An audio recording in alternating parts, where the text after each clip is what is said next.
It wasn't the abuse and all the fucked up things that were happening to me that made me break up with Addis, because I didn't care or love myself enough to do that for myself. It was the constant reminder that I had been participating in whatever happened with Alice that would eat me alive at night. I would cry every day, here's some pics. I'd just be in my bed crying, just thinking about it.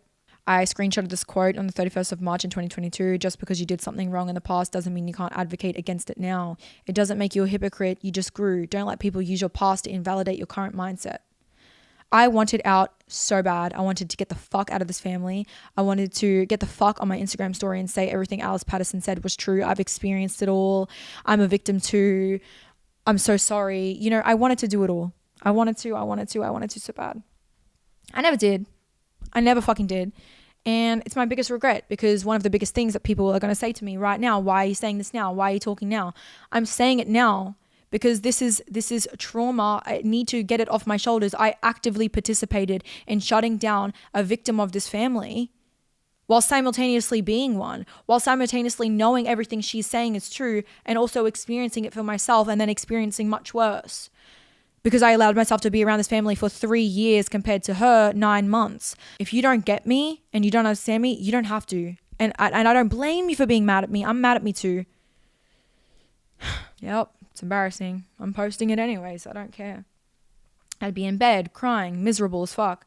My legs would swell up. I was sick. I'd be vomiting. I'd be just sulking, moping around. I'd be in New York City and I'm still sitting there thinking about Alice and what I've done and what these people have done to me and how I've turned my back. I've just gone to the toilet at Starbucks, but I know Anna and Addis are sitting there probably laughing at something that I've got going on, like talking shit about me, because by this point I was seen as this, like, as I said, woke person that can't take a joke, just always stick up my ass, something wrong, like mad, because I was just fucking sick of it. I was so sick of it. I wasn't a joy to be around. I wasn't.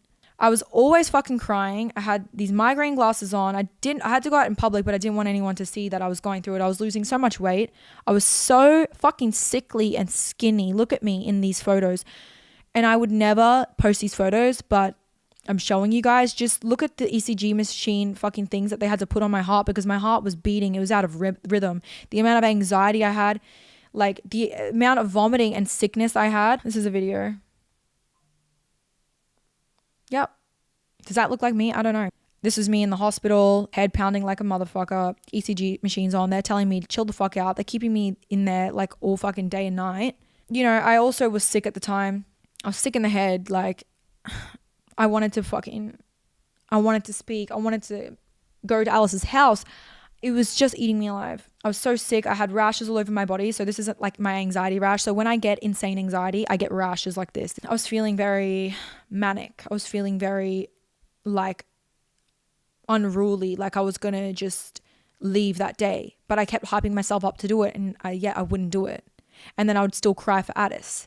And then I would still be like begging, like, oh, can we fix this? Like, why was I doing that? Why was I trying to fix a relationship and still longing for this person that was so fucking horrible and disgusting and abusive and fucked? I don't know. I was just like so anxious that I knew that I was leaving, that I would be sick. This is a photo on the 30th of April 2022. I was in, I believe, New York City. This was a New York man. And you know, Anna and Atis was being like really fucking weird to me and horrible to me. And like, I was also just distancing myself from the group at the time. And so I sat at the airport and I just didn't really feel like being around them at this time, because Atis would just be making fun of me and I was just invisible. I charged my phone and I was sitting down all alone on these long ass benches, and this nice dude comes over and he's just talking to me like, hey, like, are these working? These plugs are working because the other ones aren't. Felt like back in the 2007s when phones didn't exist and you would just kind of talk to people. And pretty much this man, you know, was sitting there for so many hours. Our flight ended up getting cancelled because we were flying to London, thinking like 3-4 hours later. He said, oh, are you single? I said, I will be in a minute. And he was like, what? This is tea? Like, tell me the tea. I trauma dumped on this man. I told him, yeah, my boyfriend's over there. His family's over there and they're horrible people and he's been abusing me and I'm going to leave. I'm hyping myself up to leave, because I'm hyping myself up to leave when I get to like after Bali, you know what I mean? So it's like, I knew I was leaving this man. you know, I just took my opportunity. I needed to get this information out. It was a big fat secret. I told this man, and I was crying to him, and I was telling him how horrible Atis was and how bad he had been treating me on the trip. You saw what he's usually like. Just know that it got way worse. And on these trips, he was just treating me bad. He was just treating me horrible. You know, I'm there in the country. I've only got Anna, Glenn, and him. We're all fucking there. It's like, it's either, you know, I'm by myself or I'm with them. So this nice man, you know, listened to my whole fucking story. He gave me some really good advice. At this time, the COVID shit was fucked. You had to board the plane and use your own ticket, and you had to show your passport and all that. Like, it's really, really locked down. You had to sit in the seat that you were assigned. He said to me, look, when the seatbelt thing goes off, I want to switch seats with you. I'll sit next to this fucking guy. Let me sit next to this fucking guy. You shouldn't have to sit next to this guy on this fucking long ass flight. It was a flight from New York to London. And he had been already abusing me on the plane already, where I was crying already on another long flight prior to this, and I told him about it. So he's like, I'll sit next to this fucking guy. Like, let's do it. You know, as I said, my loyalty was getting weaker. I was getting more outlandish. I was getting more snappy. I said, yeah, let's fucking do this. Like, I don't want to sit next to this guy at all. I don't even want to be with him. So he was like, this is the plan. As soon as the seatbelt sign goes off, let's switch seats. And here's my Instagram so we can text about it. I have his Instagram, and I was texting him while I was next to Atis. Of course, I'm not trying to be flashing my phone around that I'm texting another male, considering Atis already had seen me at the airport talking to this guy. Which, I mean, Atis and I were dating, but when I tell you he was abusing me directly before, you know, he was probably not wanting to come over. He didn't know what I was telling this man. I don't even know. I think he thought I was too loyal to say anything. But so anyways, seatbelt sign goes off. He's like, all right, ready to switch. And Atis snatched my phone out of my fucking hand, started reading the chat between me and this man, grabbed my phone so aggressively that my nail was all bent up and fucking hurting and pounding and, you know, the throbbing and shit. Fucking being so aggressive and rude. He's like, I'm not fucking sitting next to a random. Like, you know, that's how he talks. I'm not fucking sitting next to a random. What the fuck? And I was like, well, I want to change seats. Like, I want to switch seats. I don't want to sit next to you. Like, you're being mean. And you know what? He wasn't even trying to cover it up. He was like actively yelling at me when another person was sitting next to him. It was just like, oh my God, like, he was just getting more ballsy. This is what he used to do. He used to cause a little bit of a scene because I get really embarrassed of like conflict in public, that I would shut down and just kind of like agree to absolutely anything to just be quiet. Let's head down, like relax. I took my phone back and I said, sorry, like, I'm not going to move seats. Like, he's being very aggressive. I'm just going to stay in my seat and I'm just going to sit here and I'm just going to relax. And I sit there the whole flight. We don't talk to each other the whole flight. And of course he was pissed. I was texting another man. Like, what the fuck? Like, this was just out of my character. This was not who I was. Like, why was I doing this stuff? I'm just sitting here on my smoko thinking about the time that I met Anna and Glenn and Atis and Mikeala all together at the airport one time while they were on their world trip. Remember, they went to America, Europe, Asia, and they ended up in Bali. I was on holiday in Bali with my family at the time, and this was May of 2022. When I met Anna at the airport... We've been crying in the airport for like 30 minutes. I don't really have anything shit to say about Anna in this video, or at all personally, but Atis, that motherfucker. When I tell you, his presence is just bleh. So we were actually catching the same flight home. She was going back to Brisbane after traveling the world, and she actually told me that they were just going to take a break from traveling for a bit because they were just a bit tired and homesick, and understood, you know, they were traveling for months together. Keep in mind this timeline, right? May 2022. When did Mikeala and Atis break up? June of 2022. I remember that because they broke up about 2 weeks after I had met them all. My brother spots them in line because he's walking in front of me. I'm traveling with my two brothers back to Brisbane, and one of them turns around and goes, Lisa, don't freak out, but Anna Paul is in line for our flight. I freaked out. It wasn't just her, it was her whole family, the whole gang, apart from her dad. He's probably dashing. As soon as I see them in line, I am formulating my plan to approach on the other side. Because I know they're getting on the same flight as us, so I know we're going to be waiting at the same gate, and that was when I was going to make my move. I approached her at the gate. She was lovely, Glenn was lovely, but when she took me back to her family to introduce me to Atis, Mikeala and her mum, another thing to note is that while Mikeala was with them, she wasn't exactly with them. So like in line, it was Anna, Glenn and Atis, all kind of in a circle talking to each other and showing each other stuff on their phones. Their mum was lined up behind them, and then behind their mum, a few inches, was Mikeala. Now, if you didn't know this group of people from social media, you wouldn't assume that Mikeala was with the group. She looked like she was on her own. And even on the other side at the gate, she was standing with the group, sort of, but sort of stepped away and with her own stuff in her own little world. So when Anna took me back to meet Atis, Mick and her mum, I met her mum first. She was really lovely, and then I met Atis and he was chill, I guess. He just said hi.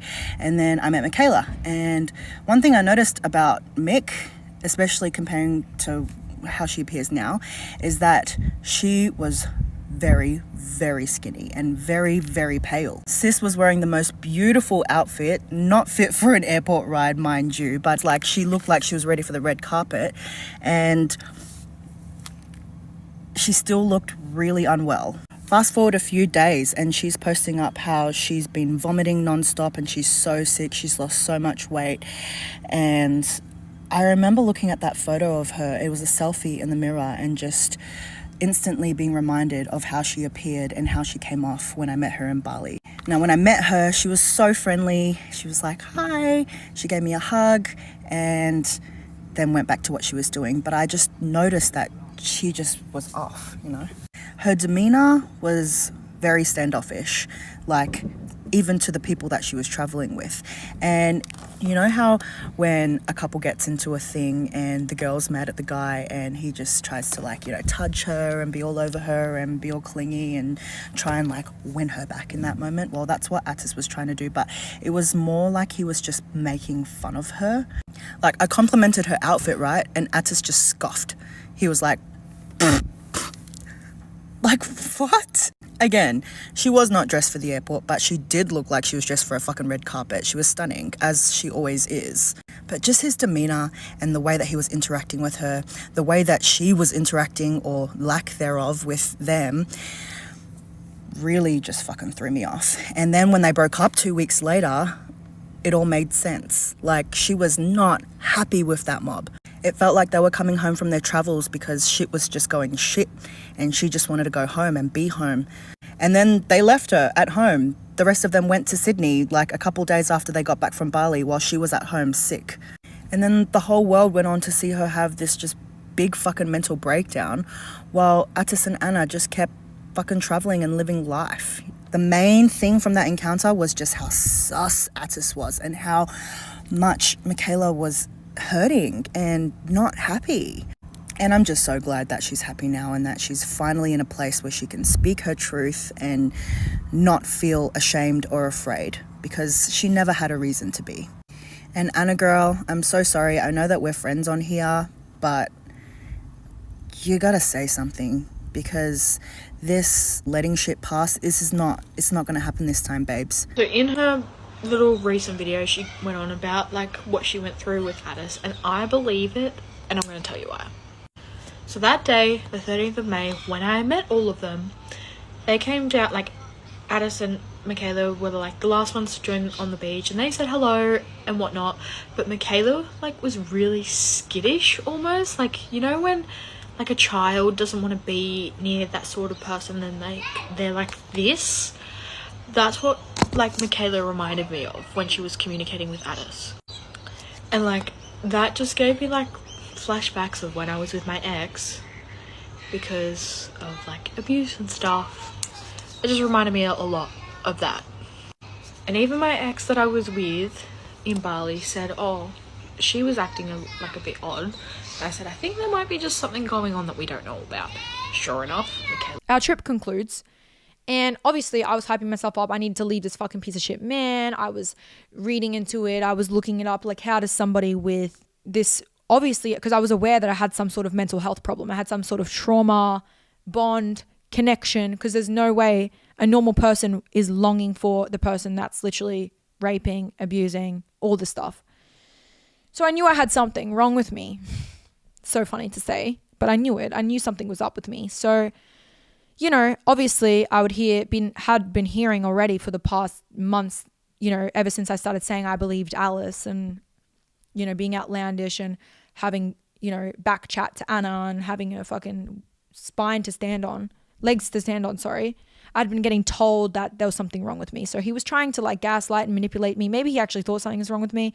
Manipulate me into thinking that I'm off the rails and there's something wrong with me and I'm so this and that, because I had started to snap away from the fucking manipulation and get myself out and get a fucking hold of the fucking wheel and get myself out of the fucking family.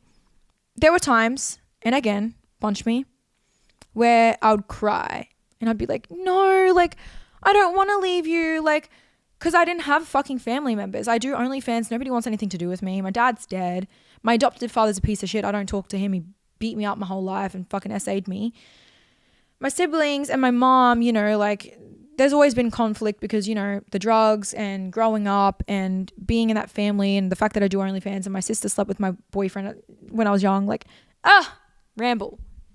I don't have a fucking good family life. I didn't have anyone to go to after this because I didn't really have friends either. I had Bailey. I had a couple friends, but I didn't have like family, and I just felt like alone. I just felt so scared. I had been so fused to this man and this family and Papa as my support. I didn't want to lose it. I didn't want to leave. I just would always go to do it and then not, and then go to do it and then not, and then say, fuck you, I hate you, Addis, I'm fucking leaving you once and for all. I'm getting out of here, bitch, to no, I love you so much. Please, I don't want to lose you. That's the vibe. And I struggled with this for years after the breakup, not just when I first broke up with him. So you guys saw it on social media. Of course, when we first broke up, I was out of there and I was already, hanging out with male friends and already, seeing other people and stuff like that. But there were times, like, as I said, I have mental problems. I had a trauma bond. I stayed with this man for a good almost 3 years while all this was happening to me. So even though I was so happy and so good outside of the relationship, when I did leave, there were weak moments where I'd be like, no, but I need that back. Like, I'm going to be alone. Like, just a freak out. Something wrong with the brain, dude. Someone needs to scan it and tell me. But yeah, something wrong with my head. Just running back to my abuser. Just wanting him back.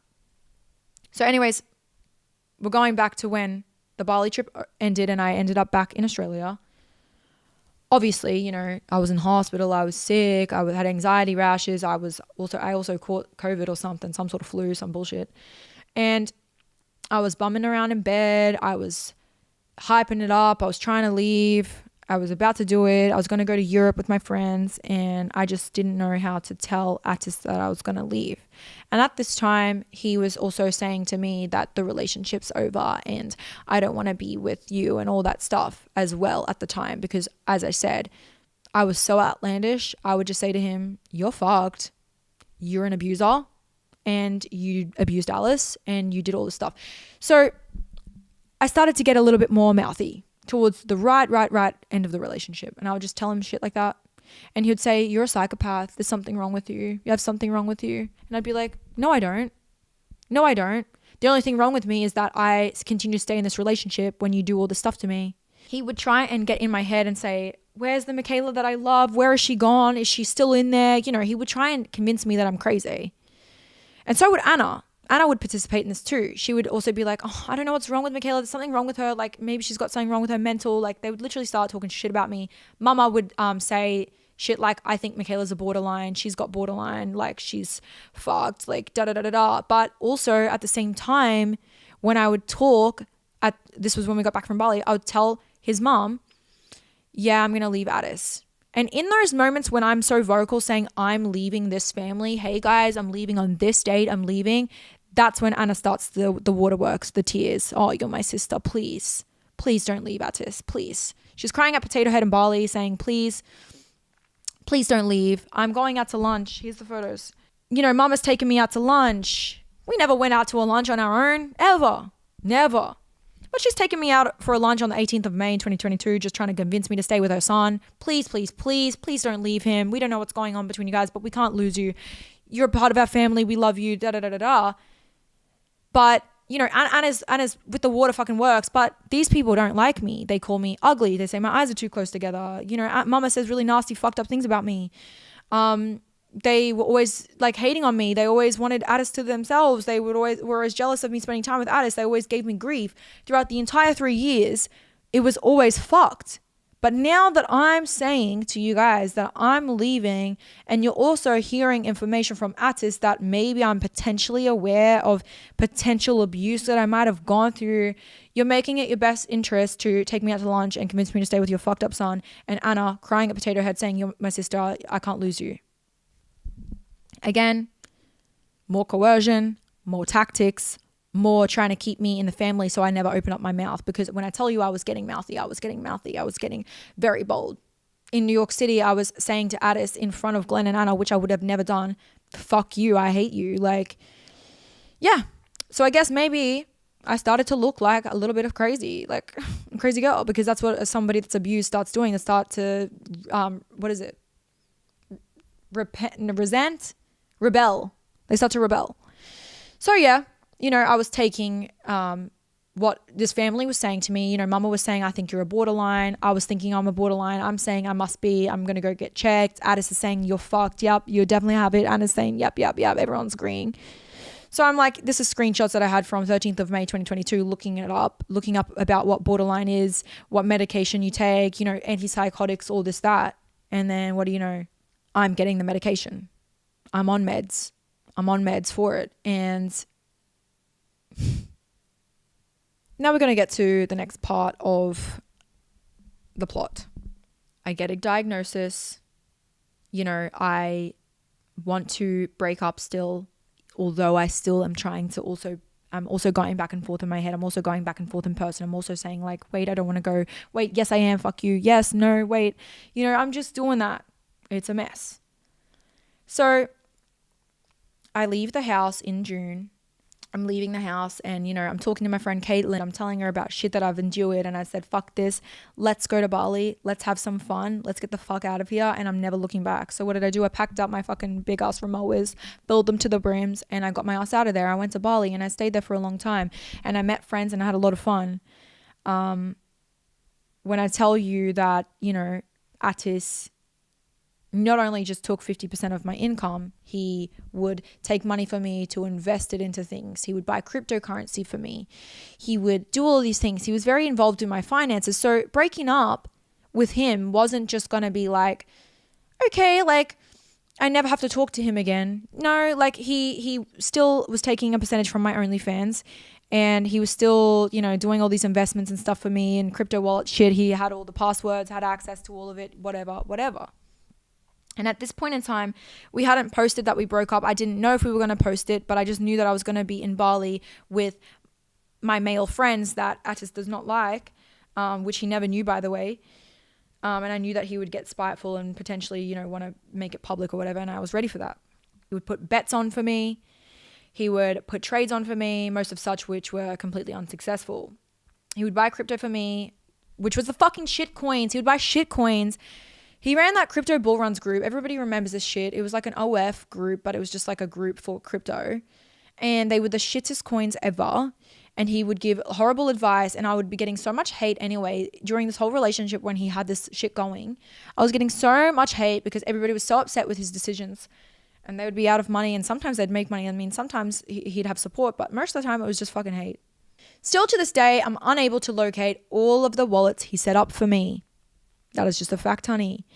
And he's just been no help at all, like acting so nonchalant and silly and stupid. Whenever I ask him a question of what this wallet is, he acts dumb.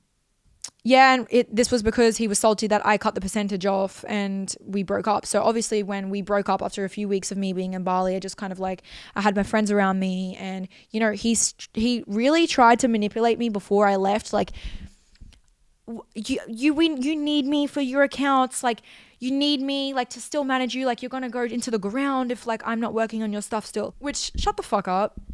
The second Addis was gone, my shit tripled. But anyways, he was just salty. Like he was no help. Like he'd act so stupid. I'd be like, okay, well, how much money is in this? Like what wallet is this? And like I remember us printing out like this 17 word. I remember him teaching me about like a type of password that's for cryptocurrency, some type of wallet.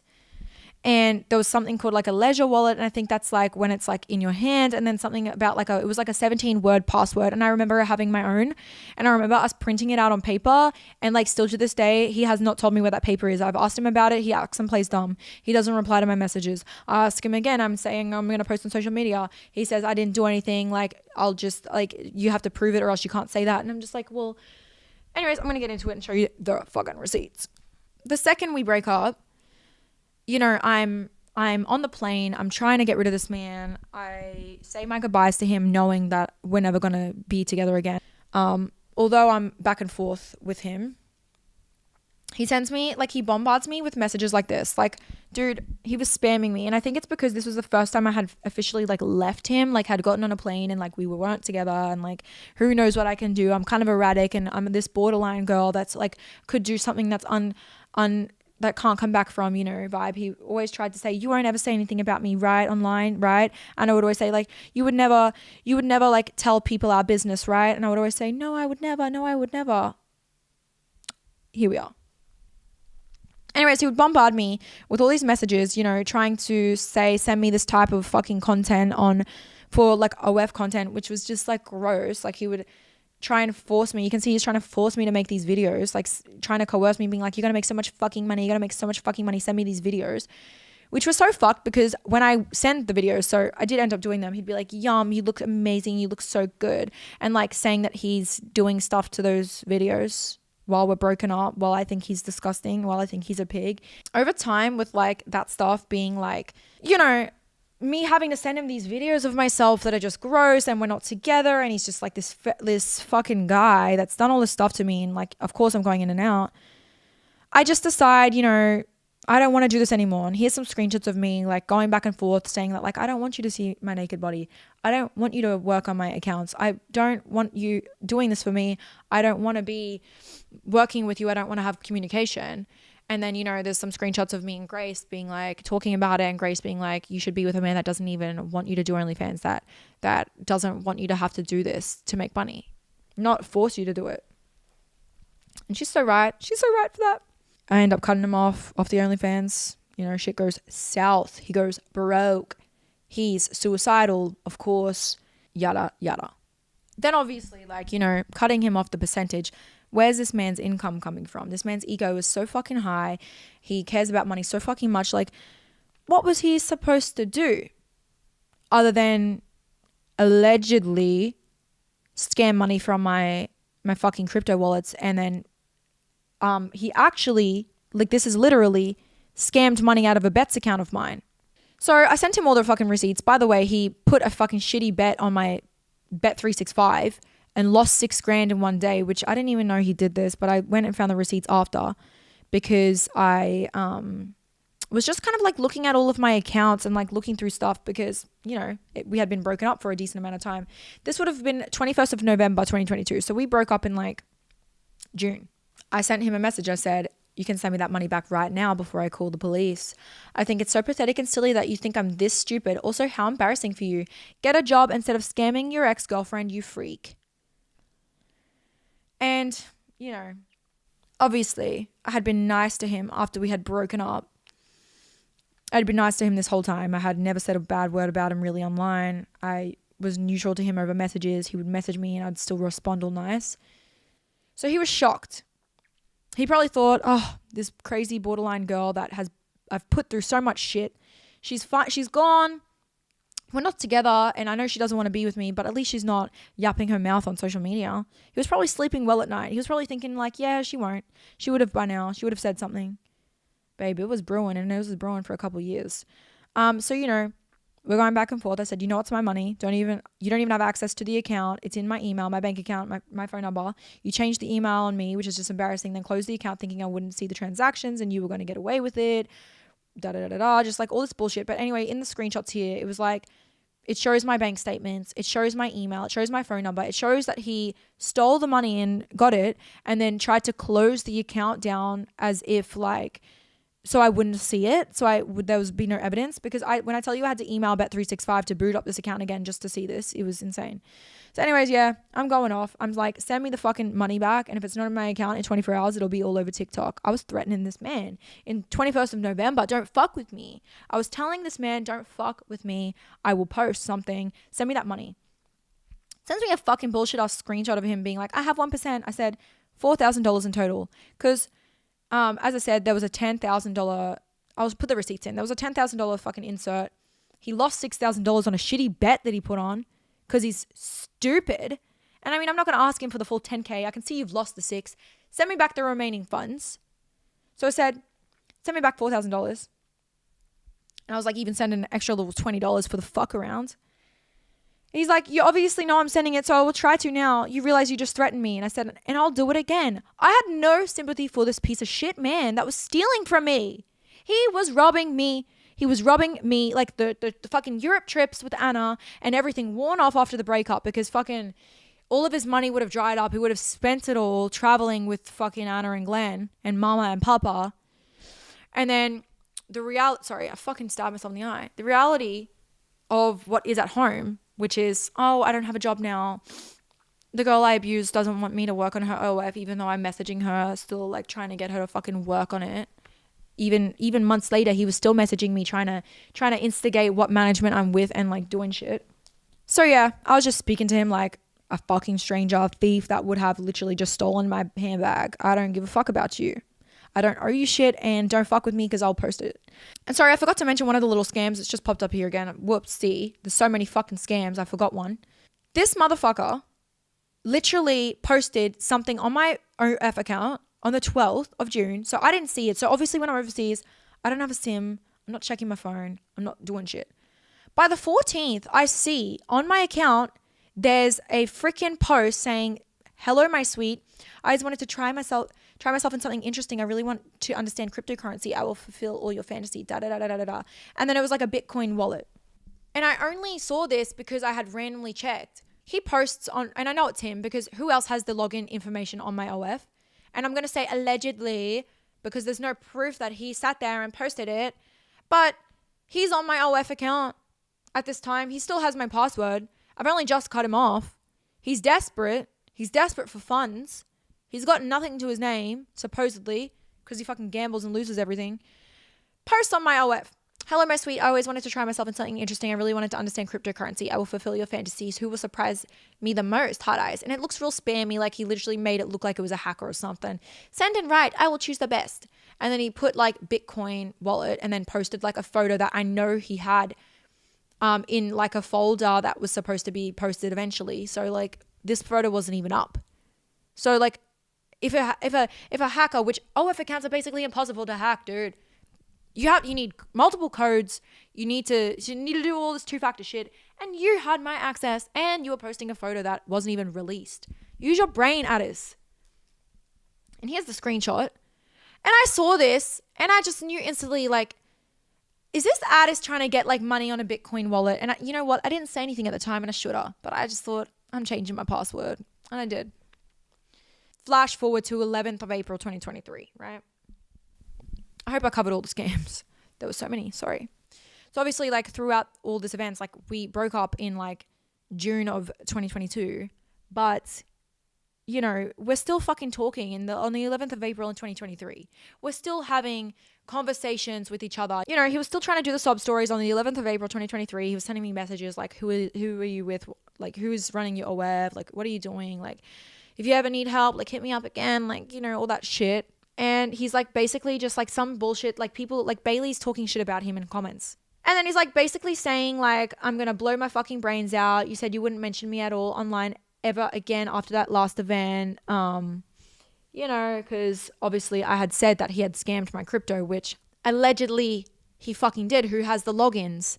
Who has the fucking logins? And you know what? While we're here, I'm actually going to give you guys a little debrief summary on the exact statistics of what was done to my crypto accounts, because one of my accounts I actually had access to and I was able to like see exact details and like numbers and stuff. So basically, you know, I'm not silly. Like I know some coins. I know Bitcoin's like the most popular coin that I had in my wallets, right?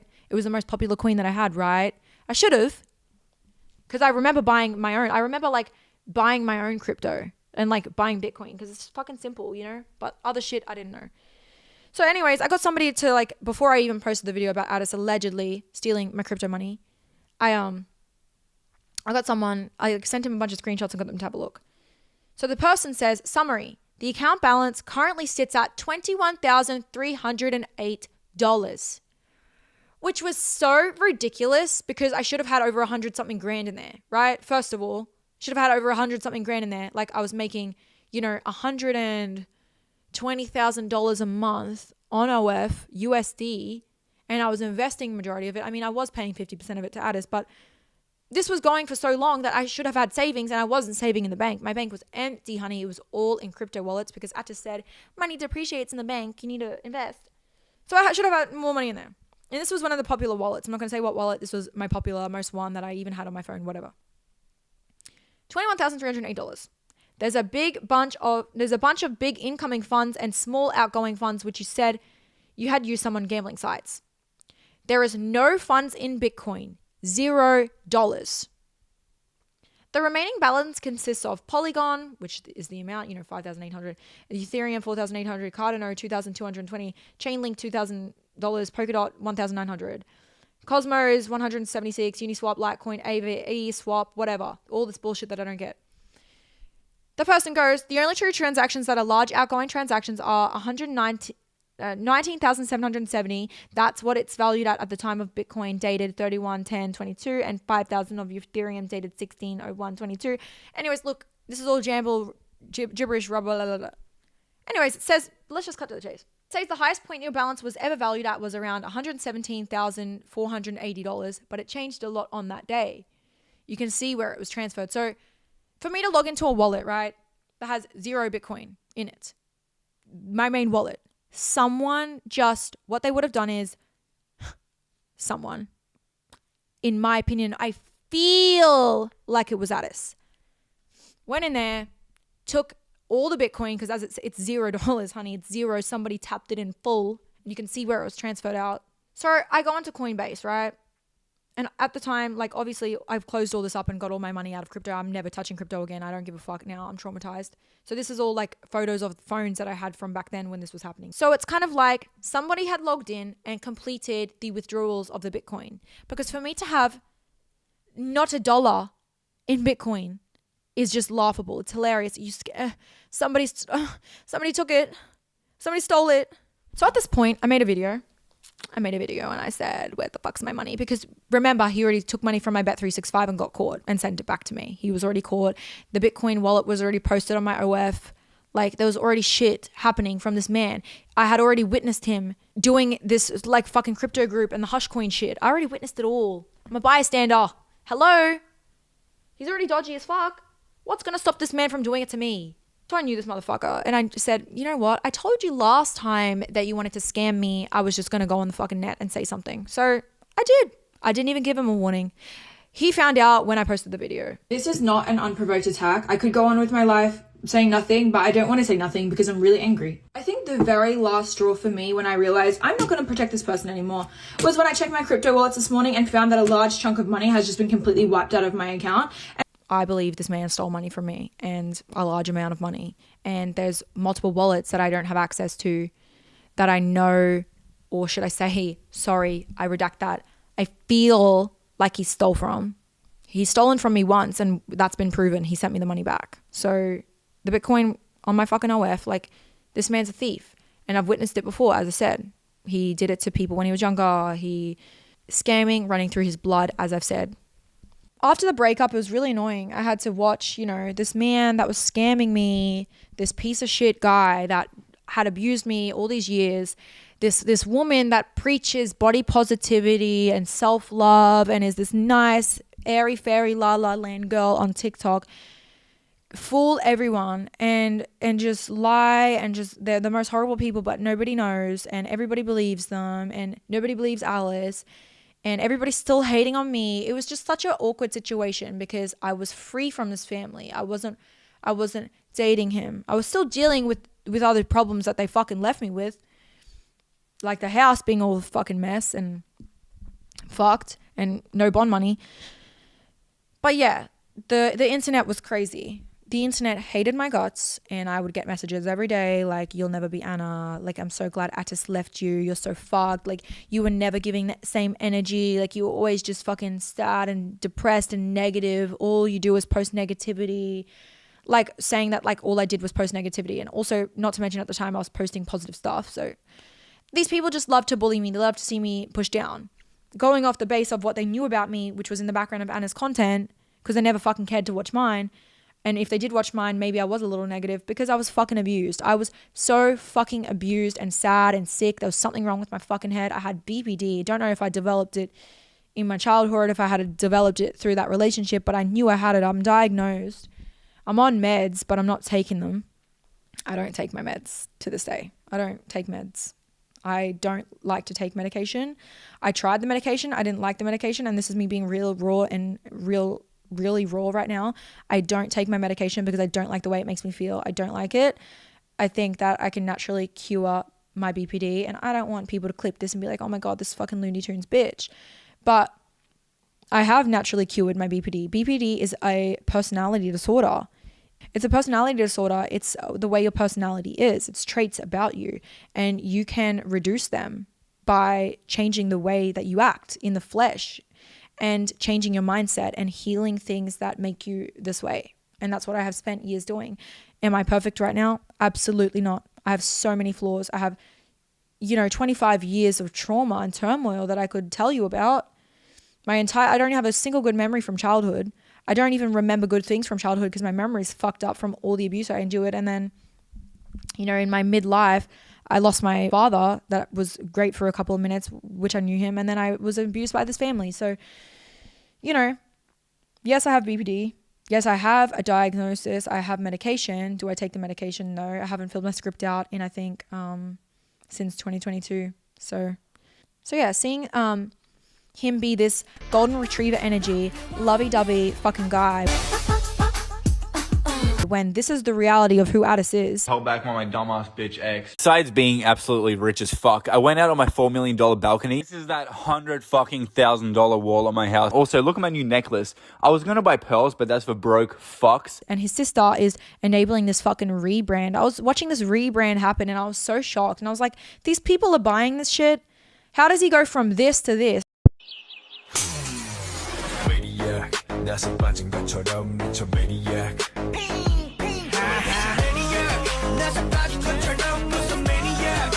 What the fuck? Let's be so for real.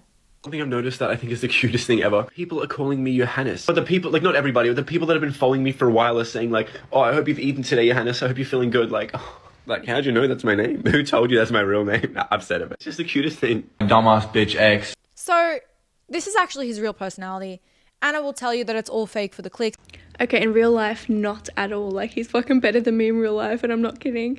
The way he acts in his TikToks is the polar opposite of what he's like in real life. Like, literally the polar opposite. I remember a couple of weeks back in the group chat, he was like, well, guys, should I act like a fuckwit in one of my voiceovers and see what happens? And we were like, yeah, like, do it, who cares? And it absolutely blew up. Like, he doesn't know I'm making this TikTok, and sorry for exposing the asses, but he does this thing where once a week he donates to 5 GoFundMes. Because he's like, I want to give back, I want to give to people. Like, Anna, you should do it too. Here's a link here, look, this GoFundMe. Like, he sends me shit all the time. Yes, to some extent he exaggerates it a little, but that's how he talks on the regular. That's how he's always talked on the regular. He's a flexer. He's this big ego, this big head on his shoulders. And anybody that knows him from high school or just like even before this fake little rebrand and a little fucking debut would fucking tell you the same thing. I need to come on here and say something because one, my comments on Anna's video keep getting deleted, and two, I'm literally about to burst. So just quickly, my credentials. I used to be best friends with Addis. We weren't just friends, we were best friends, so I know him very well.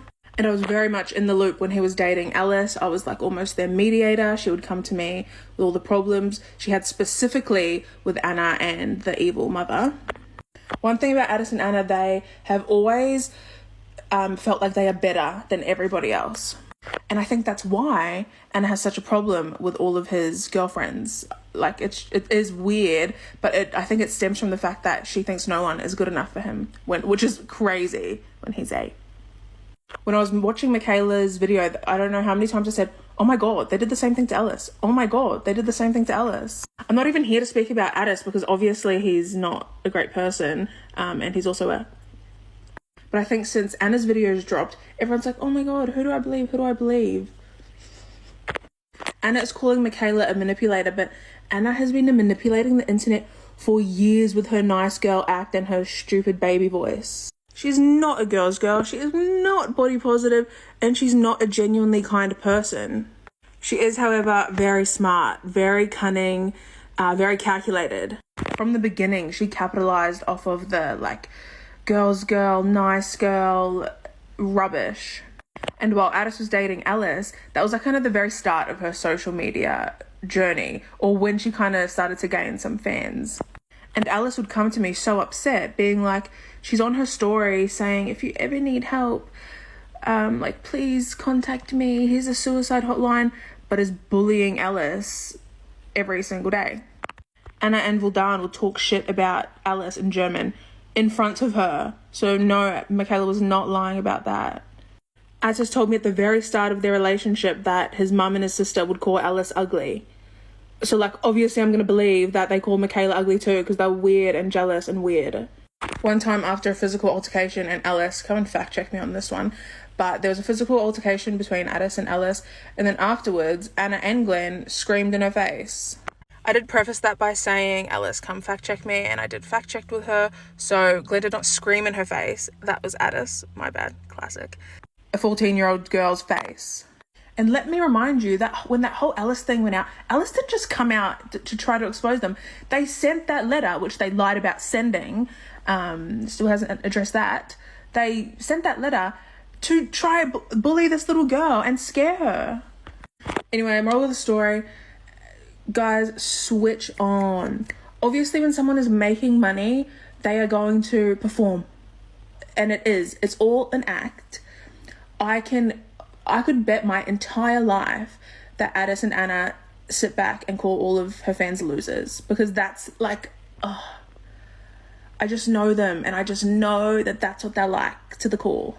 She is a cold, nasty person, and like, it would be fine if she didn't put on this act and didn't fool all of you. Come on, guys, switch on. And one more thing, because I hate the mum and I think they're both their mother's children. My water bottle got left at Addis's house one way or another, and I asked him to fill it up and bring it to school the next day. So I had cold water for school, and he brings it to school empty. I'm like, huh? He goes, oh, sorry, my mum didn't let me fill it up because she said something in Turkish along the lines of, like, it's our water, not yours. What? Like, do you see what, like, the generosity is all for views, all for money. When Addis would go to the toilet at school, he would piss up the walls, like, almost every single time, and thought it was hilarious that, like, someone else had to clean it. That is the type of person they are. Pretentious, cold, like, not nice is what I'm saying. Switch on. And one last thing, Mikeala's not stupid. You can't sue someone for defamation if it's the truth. So Anna, if she's not telling the truth, sue her for defamation. You can't, because it's the truth. One last thing, I swear. Addis would always say that his sister is the hottest girl in the school. Yikes. When I saw him dancing around on TikTok to Olivia Rodrigo,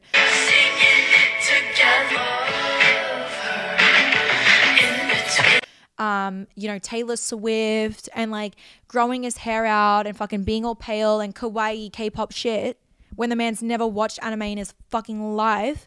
So now I need to address another situation. Atis's new ex-girlfriend, Jamia. Hi guys, it's future Mikeala here. I just want to correct, her name is pronounced Jemiah. I've been saying it wrong this entire time and I just really want to apologize. Her name is pronounced Jemiah. All of these episodes were pre-filmed, and if anything is missing, I am sure you'll find out in episode 4. This girl seems like a really sweet girl. She has just been through with Atis what I have dealt with for 3 years. She just went through that for a year. She dealt with him for a year. And he would cheat on her. He would be really fucking disgusting. I told you this guy has a porn addiction. He's very disgusting. There's something wrong inside of his head with the sex stuff. Now, these are some really disgusting messages that Atis has shared with Jemiah, talking about how he has a fetish for her, how he wants to feel her soft skin while he's in her. His balls are also confused why they haven't been drained. He has a Jemiah fetish. You have my heart, you are my fetish. Talking about how he'd walk on glass to feel her skin. And then it's just him making excuses for why he's speaking so sexually to her, and she is just responding to this man, disgusted by his words and behavior. And he continues to talk on how he's so full of cum, he has a constant timer, it's not his fault, and, you know, him just saying it's inconvenient and it's costing him harm in the relationship. And then more disgusting, disturbing messages if you would like to read them. He's sick.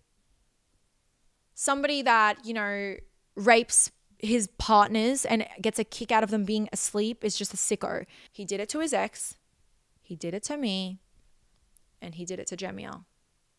There's something wrong with his head. He's sick.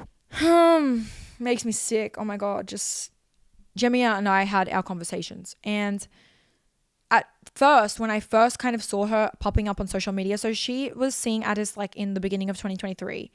And as I said, I was talking to Addis in like April 2023. I was still talking to him. And throughout this time of us breaking up to then, I would be having my doubts. I would be going back and forth with him. I'd be crying about him, and then I'd be hating him, and then I'd cry about him again. And I'd miss him, and then I'd hate him, and then wouldn't care if he died. And then, you know, that's what somebody with, guessing the mental problem that I have, BPD, does. And there's no excuse for that, because I should have gone straight to the police station and told the police everything, and also got them to pull up the fucking Alice file and make sure they get him for that too. Because we all know in 2023 he was convicted and sentenced. So yeah, Jamie and I had our conversations. To summarize it up, she just went through the same exact shit that I went through. Like, this family just rinses and repeats these people. They don't give a fuck. You know, she has the same thing to say. Loves Hans. He's an amazing person. He always, you know, stuck his neck out for her. But, you know, she witnessed them all. So I don't know if other people are involved in this. Like, you know, the new boyfriend blowing weed smoke into the cats' faces and laughing. Anna yelling at her puppy for misbehaving and then just palming it off to Glenn because she couldn't be bothered to deal with him anymore. And keeping her old bird locked in the dark laundry all day by itself. I believe her. I believe Jemiah. I'm standing 10 toes down. I believe her. Of course she was there. She was with this man for a year. He's fucked up, and that's so something he would do, and I believe it straight away. And of course she said something nice about Hans. She also said that she watched them all bully Hans. Same story, all true. This woman says nothing of a lie, like not one word of a lie in all of her messages. This is a video of her that I had seen on social media. I saw this pretty late, and when I saw it, I was so disturbed. I was so sick. Do you guys see how fucking scared she is and terrified? I'm replaying that. That is a woman that's being abused. That is a woman that is being fucking abused by this man.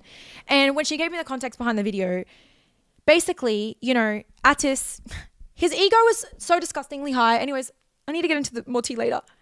His ego's so high. He thinks he's so good. Oh my God, his sister's so famous. Everybody wants him because he's successfully rebranded, and nobody thinks he's a fucking loser anymore because he doesn't do that content anymore, and everyone forgot.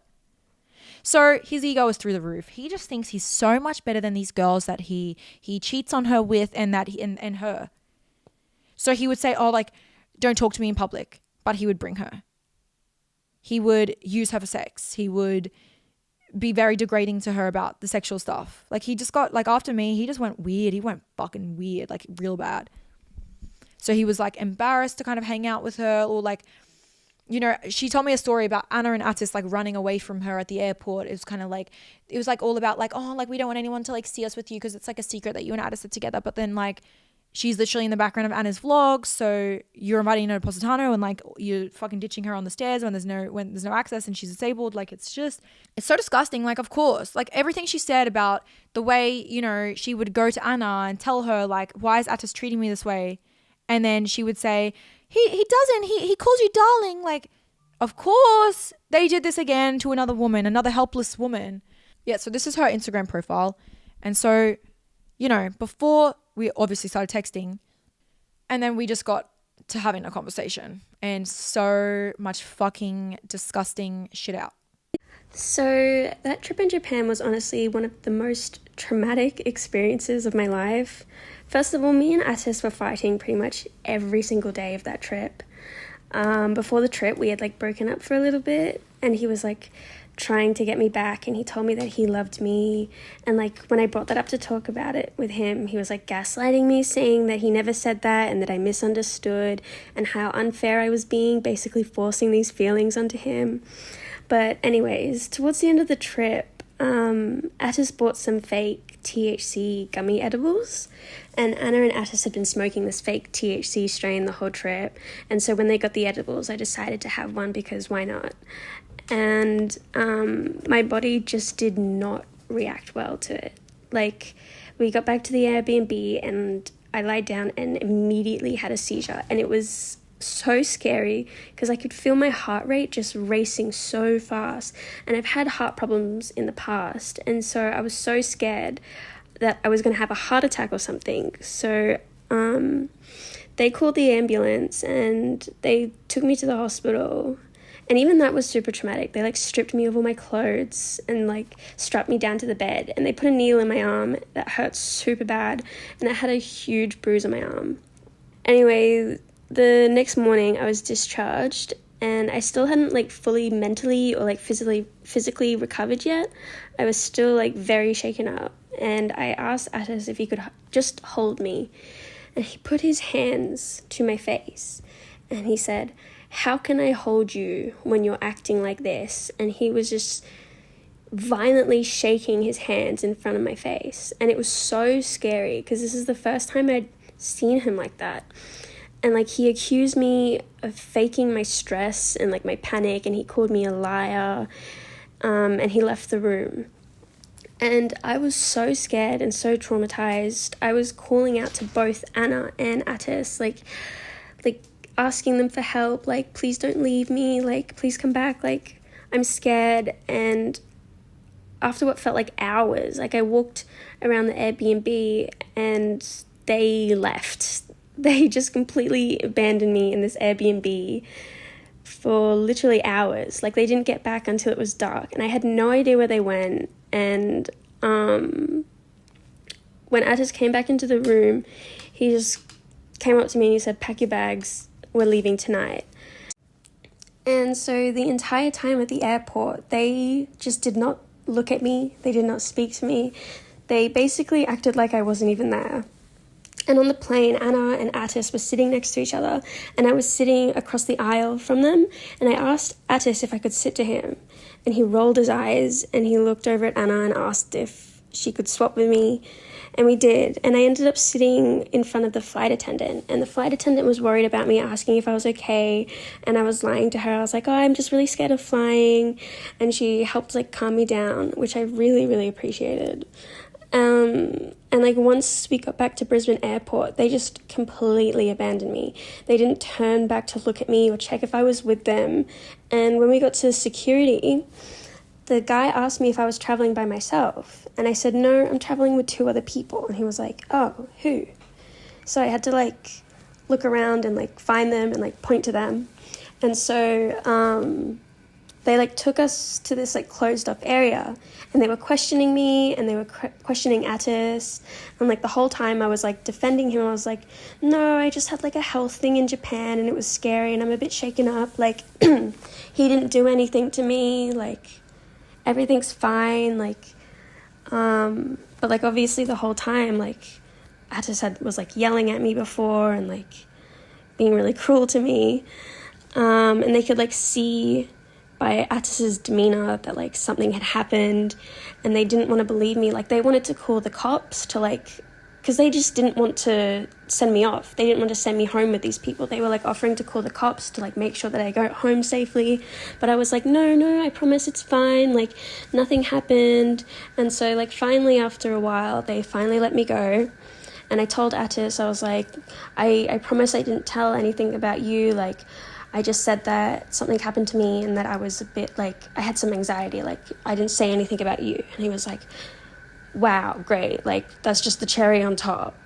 Like nothing was ever good enough. And I remember like in the car park, he was telling me I couldn't act the way I was because he was really famous and I was making him look bad. And so like he basically wanted me to like fake a smile. And so I said to him, I was like, "Well, can you like fake care about me? Like, can you just hold my hand so I can have some support? And he immediately hit me with the, like, I'm gonna kill myself. It's not funny, but he was basically saying that I was, like, asking too much of him. And like, just to end it all off, they drove me to the front of my apartment, and I just dropped my bag onto the street, and then they just drove off. I ended up having to go check myself into the hospital for a while, so yeah, that was really fun. She experienced the same things. She experienced the Anna copying stuff, and I don't want to be petty and bring it up, but like, do you guys remember when Anna's personality started changing to this, like, she was mentioning autism? She was wearing these like slogan shirts, and she was being all like quirky and like this autistic aesthetic vibe. I know you guys know exactly what I'm talking about. And of course, when I saw that, I just knew, I was like, I wonder who Alice is dating. Because we all know she emulated Alice before me. And then when she was dating me, she stole my personality and mannerisms, like, oh, being broke and like trauma and like stuff like that and like hardships. And then being this empathetic, nice person. And then it was like this La La Land, super high pitched voice, you know, autistic, slogan shirts. I have a little wizard frog. She looks so peaceful, so this is me. Addis and I bought it as a joke, and now it just makes me happy. My perfume section, and a girl at a meet and greet gave me this, and she said that she's had it since she was a baby, and it means a lot to her. So I have it sitting right there, next to this little frog and next to this little mouse. I just knew straight away. Like, okay, what girl is Addis dating? Because like, who is she copying now? Because she's completely switched up. Anyways, she told me that she spent 90% of her stay in Positano alone in the Airbnb. She would wake up and everyone would be gone with no message or note where anyone had gone. You know, that would happen to me too. You know, like, they're always off filming content. If I wasn't around conveniently, who wants to like invite me? No one would want to invite me. So she remembers sobbing to her mum because she couldn't do anything. She had no money, no Wi-Fi, couldn't get anything to eat either because she was fucking obviously left there alone in a foreign country. She also has there's a post on her Instagram going into more detail about her disability and something that she suffers with. She has a chronic pain condition where she has chronic pain. That's kind of like, I don't know for sure, but kind of like unexplained pain. And she gets flare-ups. And, you know, when she told me that, she didn't tell me the next details until a little bit later. But when she told me that she has that, I knew, I was like, oh my God, I know how that family, I could just tell how that family treated her, you know. Always walking in front of her. She's always exhausted. They're always talking shit, always making her have a hard time or feel like she's an inconvenience. I knew it because that's how I felt sometimes too, because, you know, we're doing this intermittent fasting and I didn't drink coffee at the time. So I was just fasting with water and I was fucking exhausted compared to these motherfuckers on a cold brew nitro. If a flare-up ever happened in public, Attis would scold me, telling me I'm making him look like a criminal because I was crying in pain instead of laughing. His poor dad had to carry me all the way back to the cruise ship while Attis complained the entire time. This man has fucking overstimulation issues to the point where if we're at a restaurant and the food's not completely perfect, he starts to spaz out, starts to skits out. Like, you know, she told me a situation where they were they were somewhere, and he was so hot that he ripped his shirt off his body because he was getting so overstimulated, because he starts to just freak out and start to get really angry and aggressive. Like, chill out, buddy. Chill out, dude. And I know that that's so typical him. Like, dude, of course. And she said some stuff about her new boyfriend, which she posts, and I'm allowed to say names because she posts this man and tags him for the public to see, Americ, which is 5 years younger than her, which she met when he was just about to turn 18. Or I think he was actually still 17 when they first met. Because don't forget that, you know, this is all public information. The horse riding, you know, the whole timeline in her vlogs. This girl's an internet personality. This information is not hard to find. She starts riding horses and she's at this fucking equestrian center with these random people like Grace and Estelle, which are these friends that she was posting for a little while after the breakup with Glenn. You know, she started to post with these people while she was dating Glenn as well.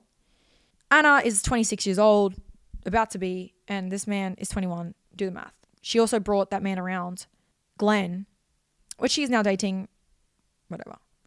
I honestly feel so bad for Amaric. He is actually such a nice person and made sure I was always included and listened to me when I explained my disability.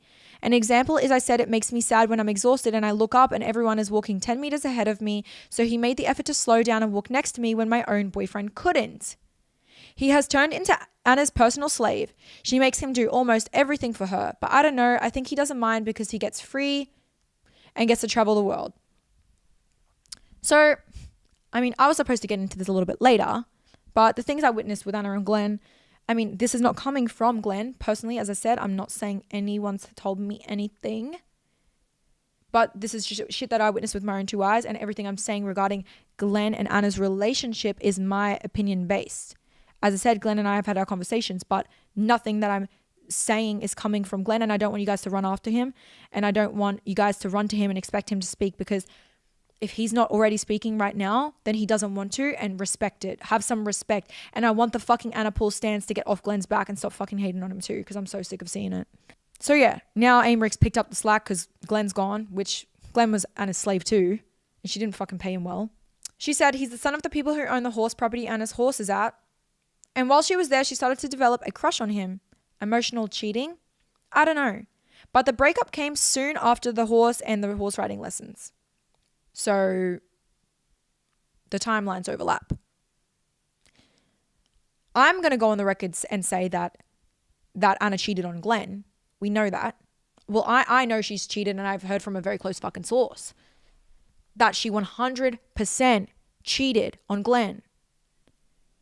Is it my tea to tell? No, but it involves someone that I care about, Glenn, and is he a victim as well of the bullying that the internet has fucking done to me? Yes. I see bullying towards Glenn every fucking day in my comment sections, and I'm so sick of it because I know Glenn, and Glenn's a quiet person. He's not going to get on here like me and start yapping on about Anna and shit that he saw or whatever. He's never going to speak, and don't expect him to. But just know that man got fucking cheated on, and while I wasn't around to see whatever happened between them, he wasn't treated the best. She was paying measly amount of money every week, like money he wouldn't even be able to live off, and made him move away from his family and quit his job in the town they lived in, all to just like be a fucking puppet for Anna. Also, another thing Jemia told me is that she remembers early on, before Atis had introduced her to Anna, she jokingly said that she should start an OF because she was broke. He immediately called her saying he knows how to run one and can help her. She said, I had to clarify I was only kidding, but knowing now what he did to you is so scary. Like, as I said, this man's a fucking pimp. He had an OnlyFans management, apparently, and, like, doing all the shit. I mean, he was doing it to me as well during the relationship. There's no doubt in my mind. He wanted to kind of replicate what him and I had going with this girl, Jemia, as well. It's just, yeah. Obviously, when I had heard from Jemia, because Jemia sent me a story of something that happened to her, I had sent Hans Paul a message because I was like, oh my God, he did this to his ex, he did this to me, he did this to the next girl. And you know, Anna she's done the same thing. She's convinced this girl to stay because of his suicide attempts. Me too. Convinced me to stay because of the suicide shit. She would convince this girl, like coerce her to stay too, and just like try to convince her it's all good and it's all fine and all normal when she's going to Anna for support. I did not want another woman hurt. I didn't want another woman hurt. So I sent Hans Paul a message and I said, Hans, I'm genuinely concerned for women. You need to talk to your son. Everything he has done to Alice, me, and now Jemia is messaging too. Girls are showing Snapchat photos of Addis and all these disgusting things he's sending them. He hurt us all. He's genuinely dangerous, Hans. Something is wrong with his head. You need to do something. He will seriously hurt a woman one day. I'm warning you. Do something before it's too late. This man is willing to like meet up with random girls and pull up in his car to do something. As I said, he's a rapist. He's been sentenced for it. He did it to her. He did it to me. He's done things to Jemia. He's actively on these apps running around doing this crazy shit. Anna knows about it all. She knows that her brother's convicted.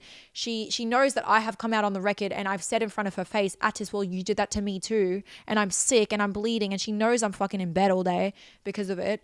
Like, she knows that he hurt Jemia because she fucking witnessed half of it because it was all traveling and they were all in the same Airbnbs, walls are thin and shit. And another thing is he was punching up a wall with blistered knuckles, which is in one of Anna's vlogs, which Jemia is also in the same frame because he was punching a fucking door because of some shit fight that they were having that morning.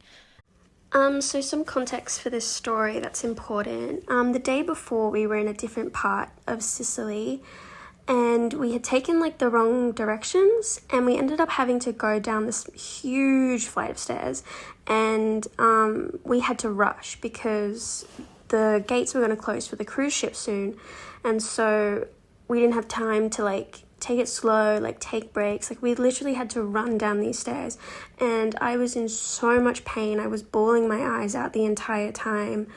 It was just awful. And so that night I talked to Attis. I was like, hey, like I'm in heaps of pain and tomorrow's going to be really hot and I'm just really worried that something's going to happen and you're going to abandon me. And he said to me like, no, don't worry. If something happens, I will figure it out. So don't worry about anything. Like, we'll come up with some sort of compromise. And so that, like, relieved me a bit. Like, I was like, okay, so he's not gonna abandon me. Everything's fine. I can rely on him. And so the next day we were out and I started getting really lightheaded and I just really wasn't feeling good. And Attis asked me if I wanted to go back to the boat. And at this point I could bet, like, my vision was going white, my ears were ringing, and I just nodded and I just started walking to the direction of the boat. And I had gotten across the park and I was like, I couldn't take it anymore, so I like started resting myself against this tree, and I was just on the verge of passing out, and I saw this man from a cafe come running out to help me. And I like came back. Like, I had no idea how much time passed or whatever. I didn't know what was happening. There was just a whole bunch of people surrounding me, like speaking in Italian, and like they were splashing water on my face, and I was crying and I was scared and it was really hot and I was in so much pain. And I look up and I can see Attis, Anna, Emmerich and Hans was still in the same place. I thought that they had followed me. At least Attis would follow me, you know? But they stood there and they watched me walk across the entire park, and then they watched me lean against this tree, and they watched a stranger come up to me, and they watched me pass out, and then they watched all of these strangers surround me, and they did nothing. And it wasn't until a little while later that they finally decided to come over to me and say like, hey guys, like she's with us, like don't worry, we'll take her from here. And some of the people didn't speak English, some of them were English speaking. Some of them were from Brisbane actually, I think, and they were on the same cruise boat with us.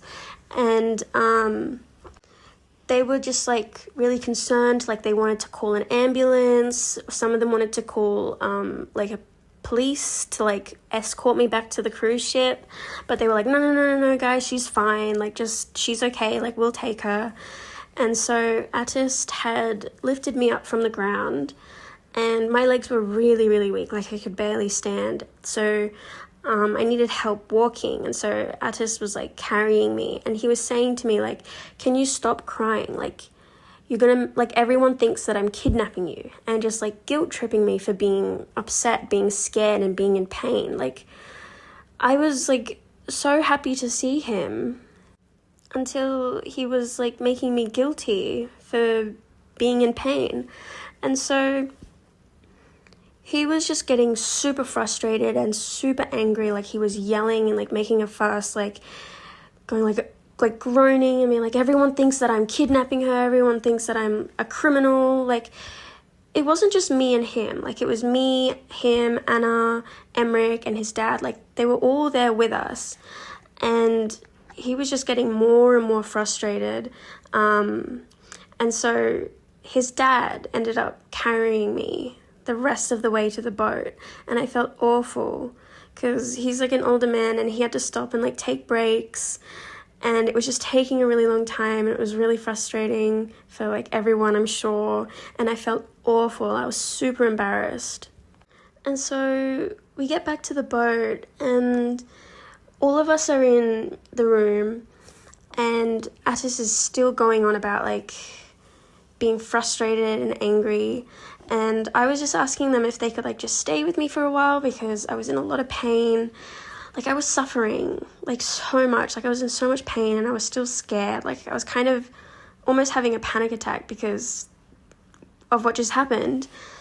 And Atis was just like going in and out of the room, like barging in and out, being frustrated and saying like,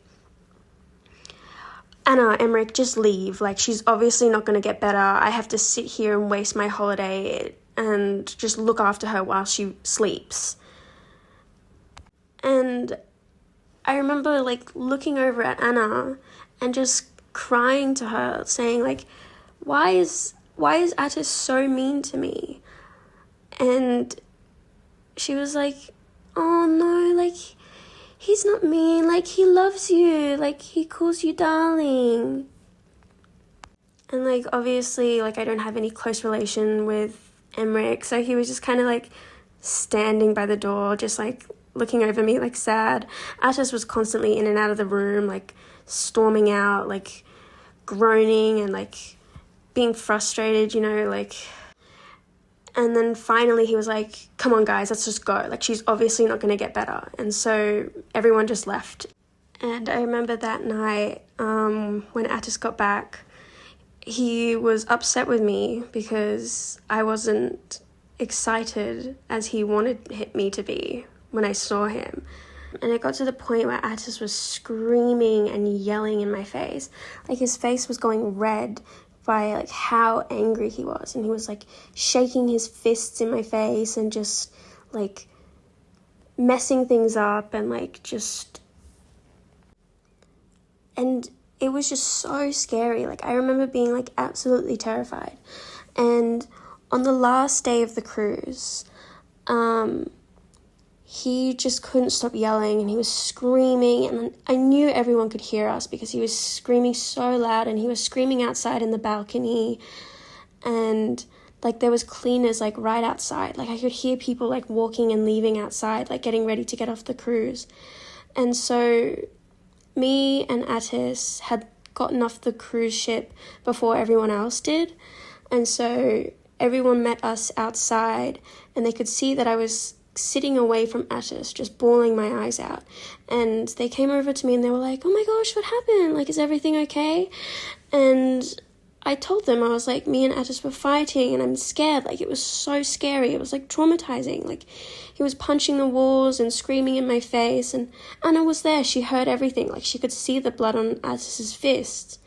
And then like an hour later, she's filming that TikTok of him, like, look how happy we are, like, look how, like, great everything is, like, while I'm behind the camera crying to their mum about how Atis is treating me and how terrified I was of him. How many women is Anna Paul going to see get abused by her brother before she fucking does something about it, instead of fucking enabling his behavior and posting him and plastering him on her fucking vlogs, to where these girls probably see Atis on Tinder and think that, oh my God, this is such a good guy, I'm going to go meet up with him just so they can get like used for sexual stuff and maybe even potentially hurt and abused. Because God knows these people with these weird porn addiction, crazy, like, you know, it's just like a murderer that is a serial killer, but he starts off with animals, and then he goes to like children, and then he goes to like adults, and then it's doing it to 20 people a day, and then he's, you know, these people are sick already in the head. At what point does it progress to get worse? It's getting worse, and we can see that it's getting worse, but Anna doesn't give a fuck. I'm watching her post him actively, you know, all over TikTok, this complete fake fucking person. And all the while she's being fake too. Like, I also sent a message to Anna as well after I heard Jemia's story. And I said, how could you bring your convicted rapist brother around your 8, 9, and 10-year-old fans during all of those meet and greets, ticketed events with stacks and Paulie events? Anna, you were truly disgusting for that, subjecting young children to potential harm. Get another assistant instead of bringing a criminal around children.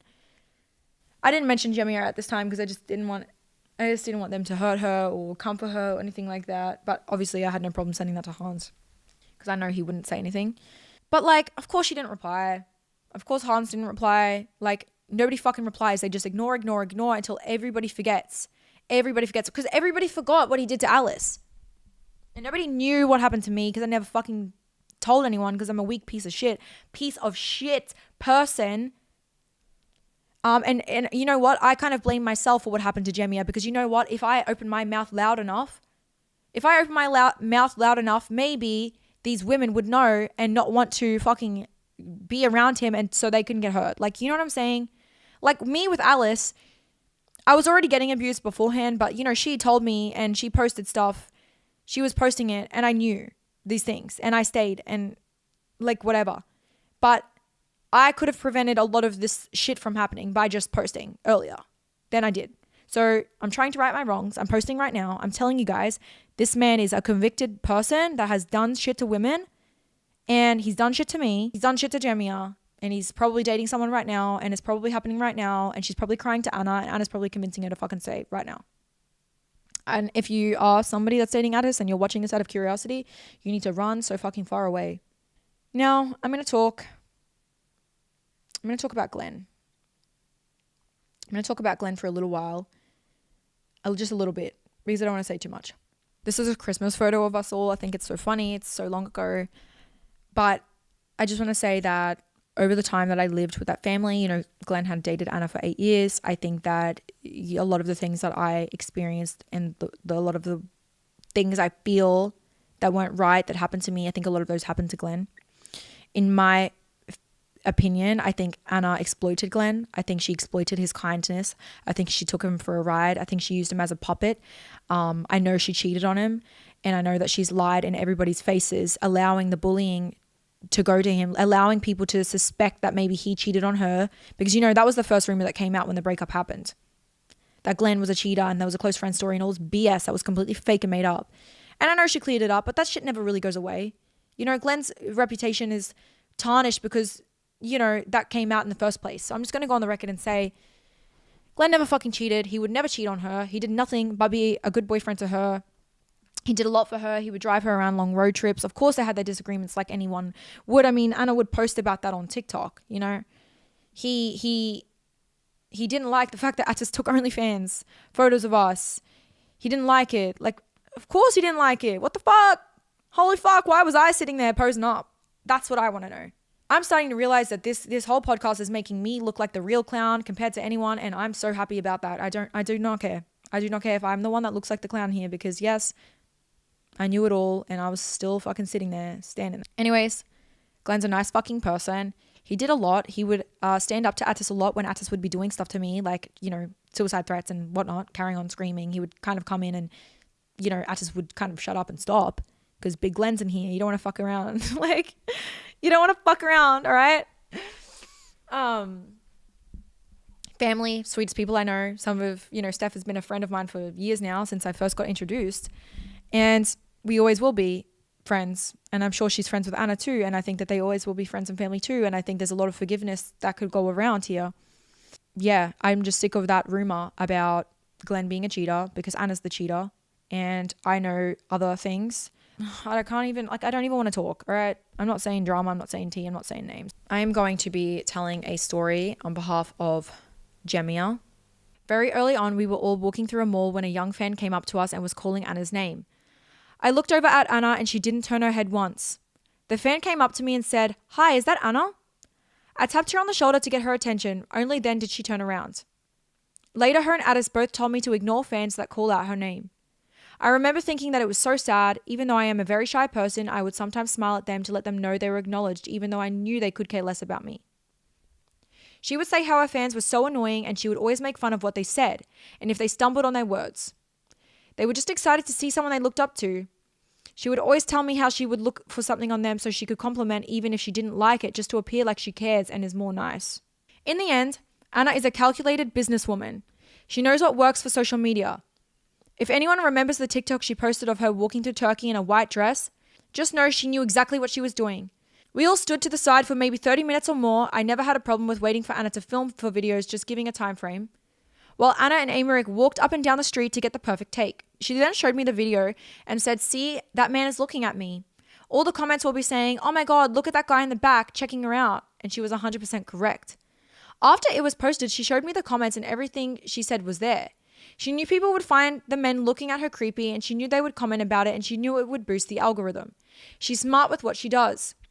This romanticization of men staring at her as she walks alone in the streets of Turkey is not something to look up to or content I perceived as self-love or empowerment. There was a time Atis and I were going through a breakup and I was so hurt that I couldn't bear to see him again. But for days he pestered me to come over and see him. Some of the things he said felt so insulting and degrading. I begged him to leave me alone and give me peace, but he ignored all of my messages and guilted me into feeling bad for not letting him have sex with me. After days of him asking, I was emotionally broken. I still cared about him a lot. I loved him. All I ever wanted to do was make him happy. I broke.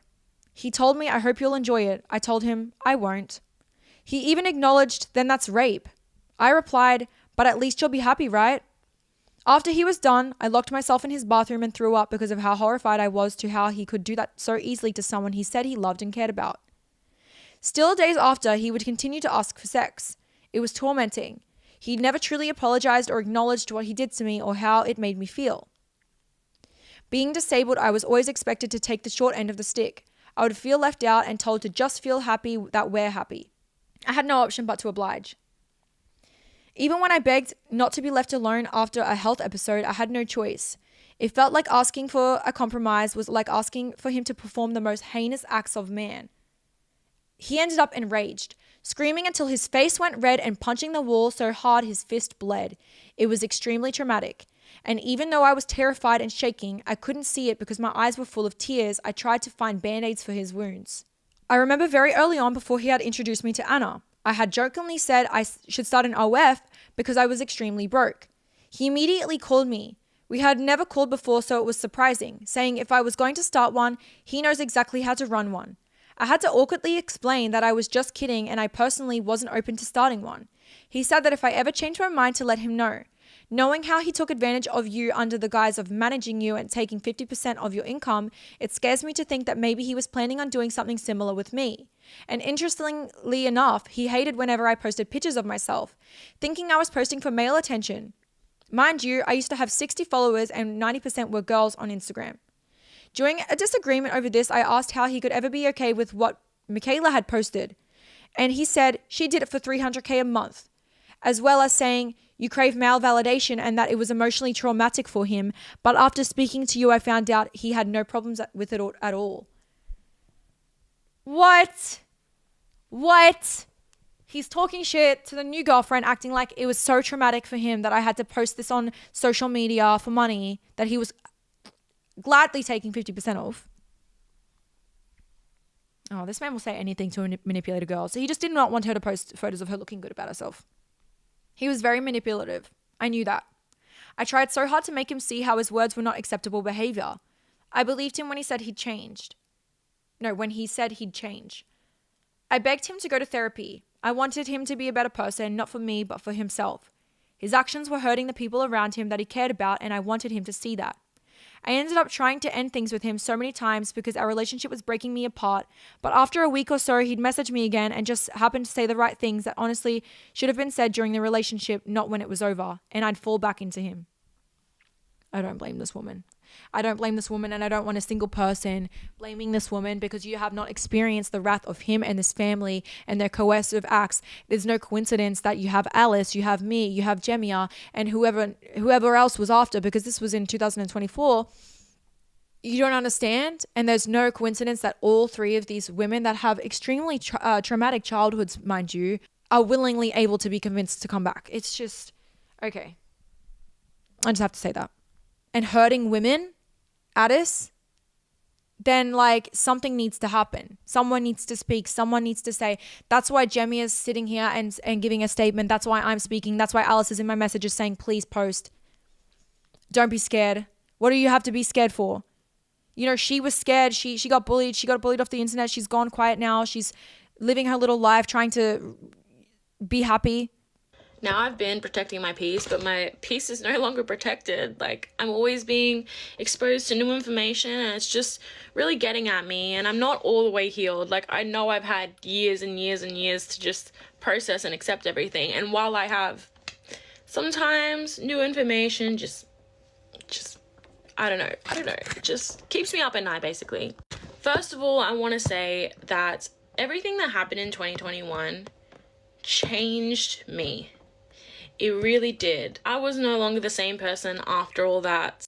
I started to internalize all the hate, and I started to basically hate myself and self-destruct and self-sabotage and basically everything you would do if you were just really manic and you don't have a sense of self. And that is exactly what I was going through, like, you know, and I feel like it was a combination of things.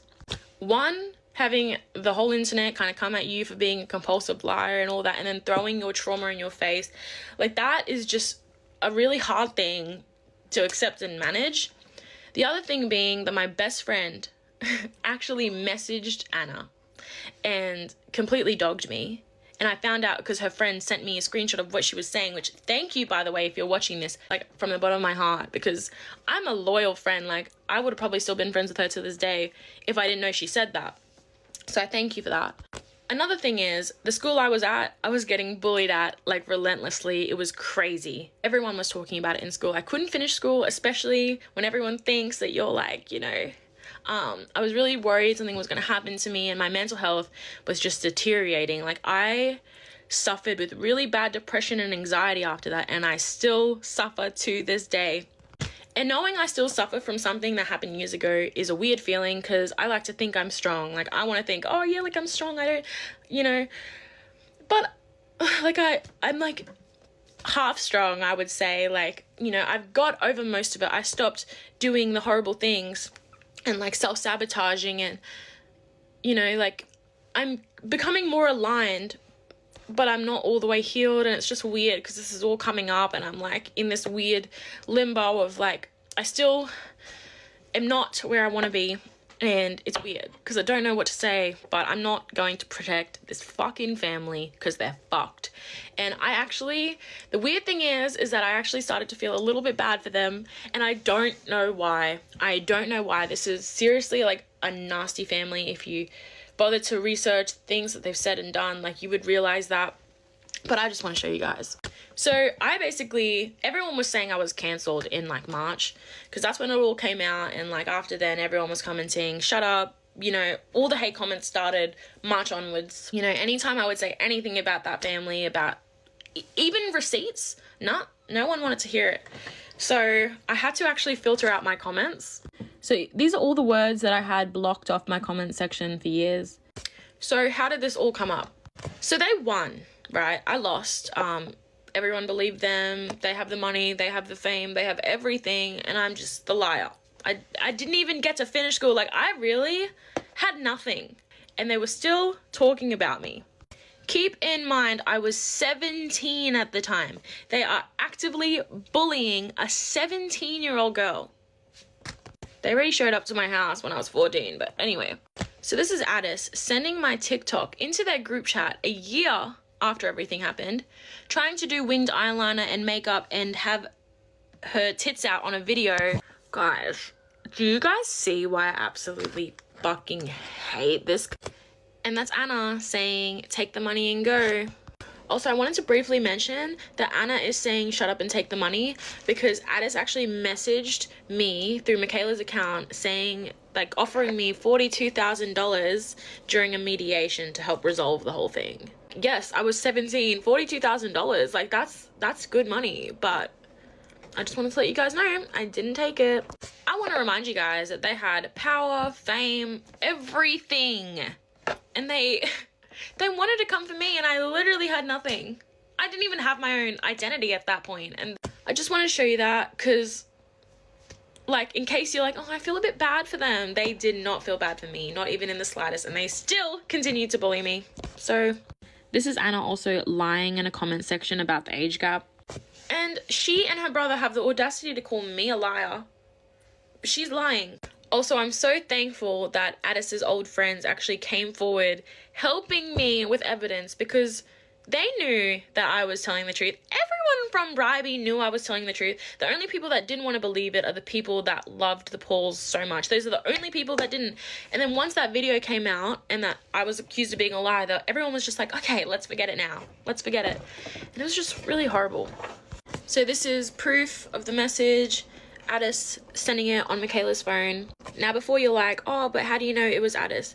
Addis never, ever reached out to me on his account or anything. I know that he needed a way, but he couldn't do it himself. So I 100% believe that he was the one always messaging me via Mikeala's phone. Anyways, back to what I was saying about how lucky I was to have Addis's friend basically expose some of the messages of Addis preying on me when I was in year 7.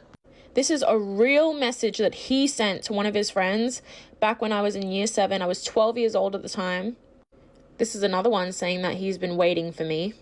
Is she 14? I know how I was in year 8 and 10. What the fuck? And then he knows my age. It's weird because you don't know my age any other time, but anyways. Now this is really, really petty, but I saw it on TikTok. I have the receipts. I need to show you. You know, I've never looked at anybody and thought that they're ugly. That's a fucking straight up lie. Your brother said that you called me ugly. I was 13 then, by the way. She was 18. Could never be me. But I just wanted to show you guys that his friend did message me. I just don't want to get her involved because, like, I'm sure she doesn't want to be involved, but she also sent me photos from during formal. Guys, I stayed with him for so long because I actually loved him. He never loved me. He just has always been a narcissist, and he just saw me as an extension of him basically and just made me whatever he wanted. Which just sucks because I was just too young to know it at the time, but I was being love bombed heavily, and I thought I would show you guys some proof of me being love bombed. First of all, this is before we started dating. This is like on one of my old like burner Instagram accounts. He just had a weird obsession with sending me photos of him crying, and this is him like love bombing me. Yeah. Like, and by the way, these photos were from him crying because he was so scared to lose me and whatever, like,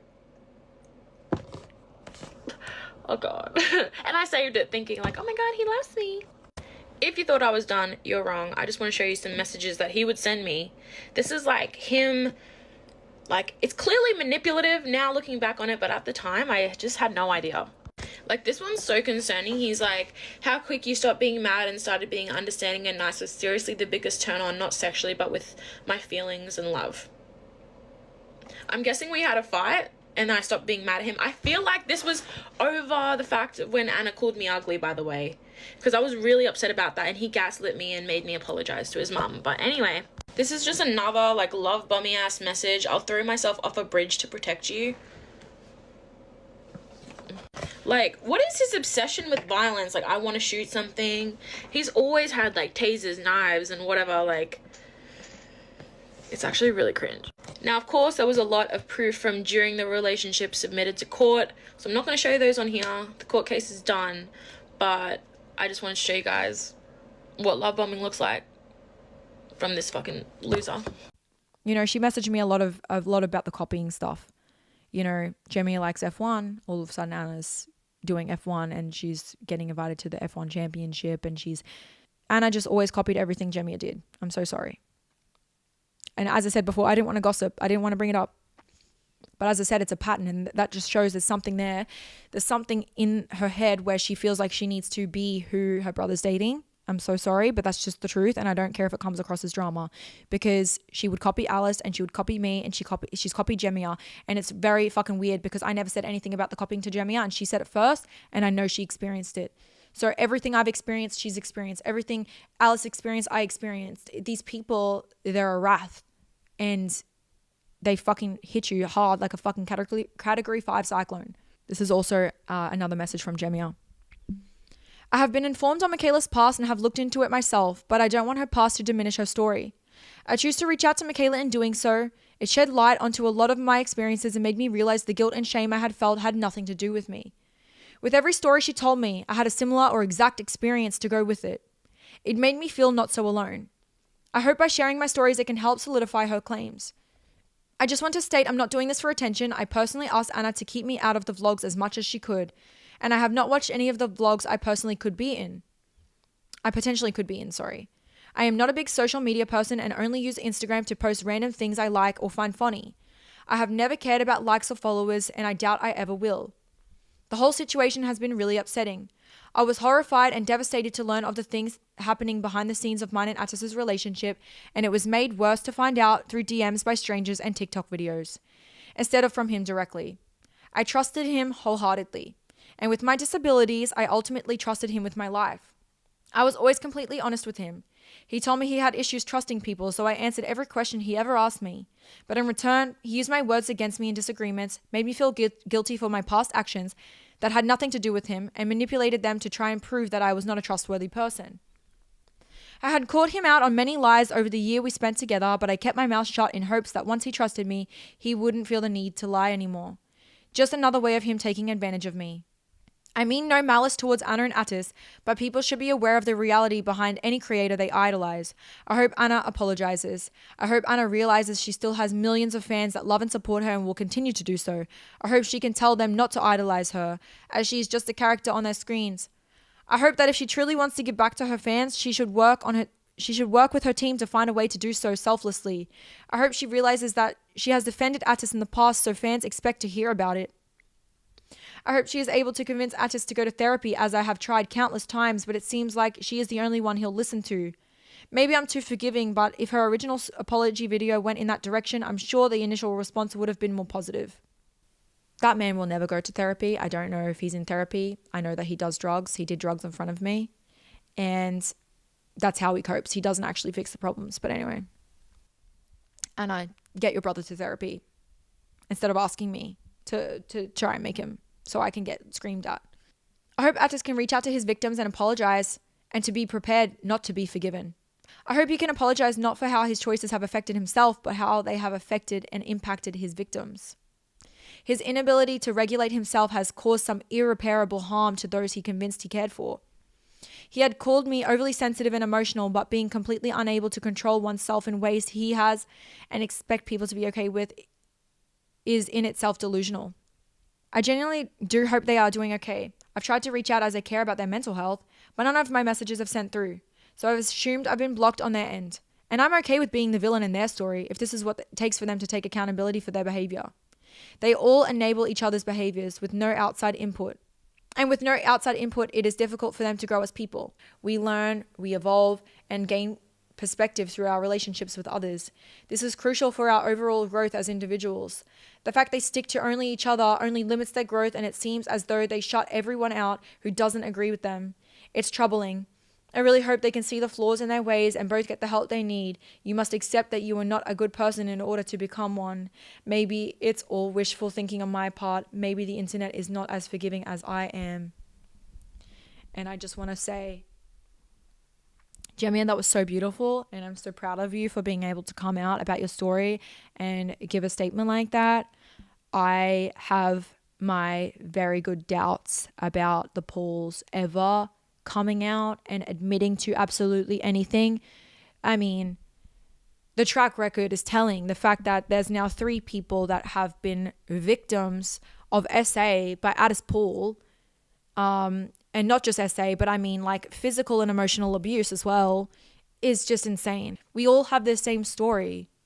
We all have the same experience, almost identical stories, as she said, with the Pauls. It's just these people, they don't grow.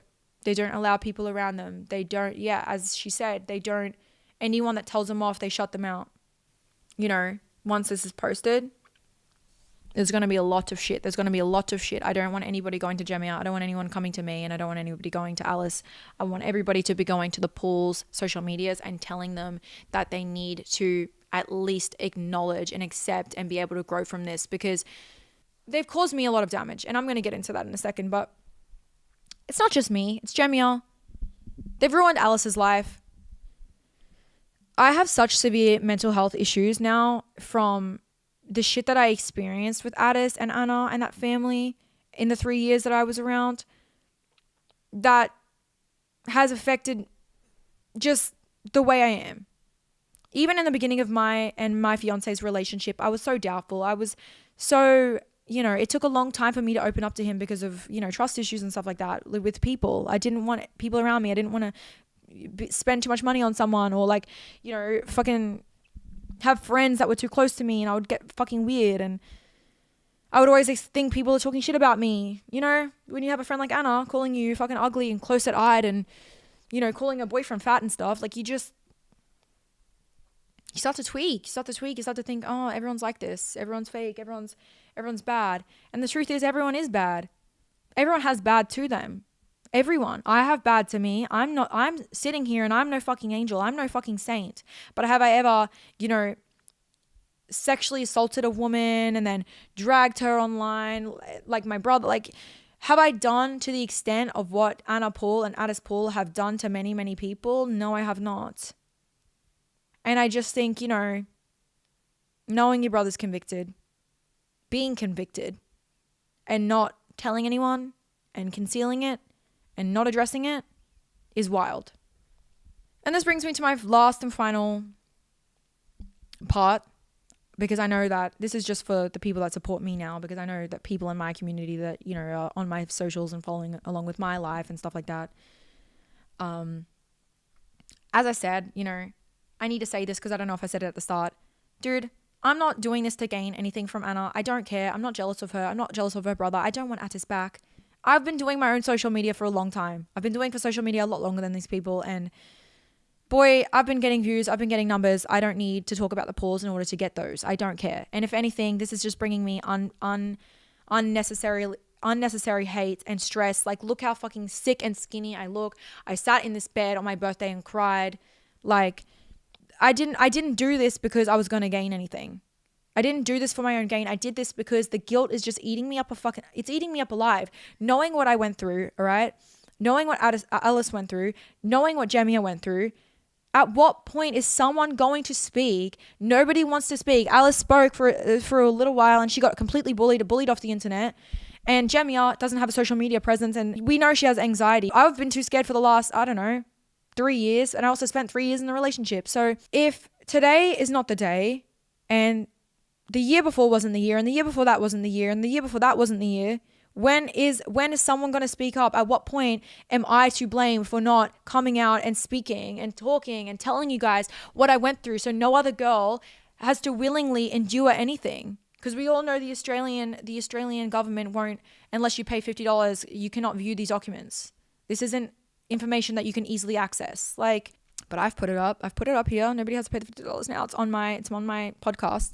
And I was supposed to start this podcast a while ago. I've wanted to start a podcast for a while, but I didn't have a long form platform. I don't care what you say. Oh, she's using this to promote. Oh, I'm not using this to promote.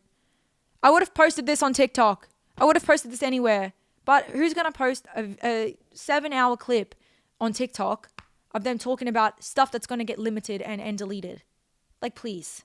But anyways, I think this kind of concludes the entire situation. I think I've covered everything. I'm sure I'm going to watch this back and edit it and be like, oh my God, I missed so many important things. But at this point in time, it's actually the 20th of March right now at 10:55. So this was the day that I said that I was actually going to release this podcast, because I had already filmed this multiple times, edited it, and I wasn't happy with it because I was too emotional. I had too much crying through the fucking microphone, too much shit. It was over the place. I wasn't speaking properly. I had to redo it. So right now, as I've been on my phone kind of like reading receipts and talking to you guys, I've been receiving fuck amounts of hate, being like, where's the fucking podcast? You're full of shit, blah, blah, blah, blah, blah. Just so you know, that's where my head's at right now, because I'm literally filming it on the 20th when I said I was going to, because I was going to post it, but I was unsatisfied with it. So I had to redo. That concludes all of that stuff. Now I'm going to be talking about something separate.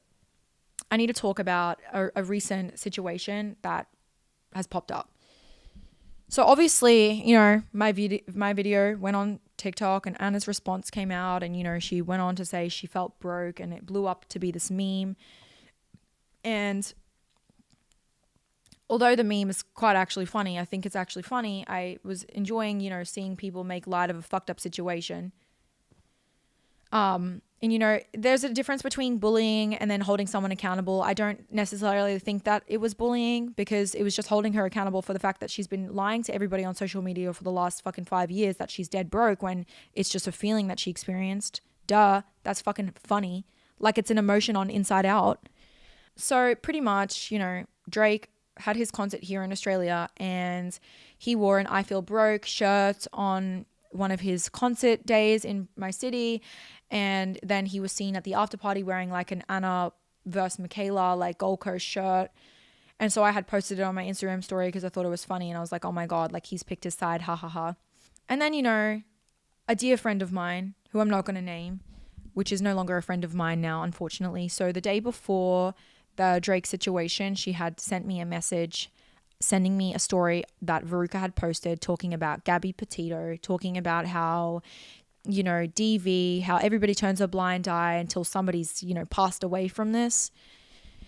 And I reposted Veruca's story because I think it's a very important thing. You know, DV isn't something that should be ignored. This is how women die. And this is the exact situation of what, you know, I had gone through, Alice had gone through, Jemmy had gone through with Atis. So it's fair to say that, like, if anyone's, you know, posting about the Gabby Petito documentary while simultaneously, you know, dragging me, Jemia, and Alice down, then you better check yourself, because that's true. Domestic violence kills women, and it's these signs that people ignore until a woman ends up dead.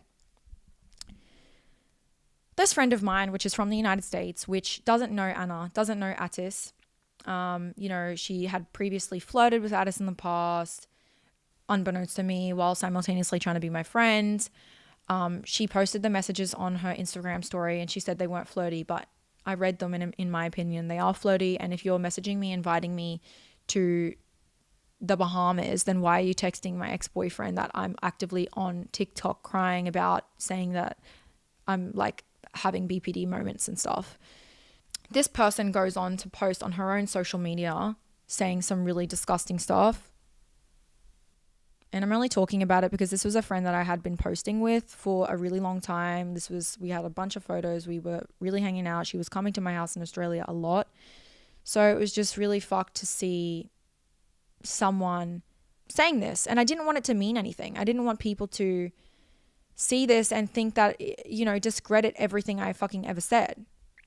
Only the day after Drake is seen wearing a shirt with my name on it does she speak. Because this drama with Anna Paul had been going on for like a month and a half.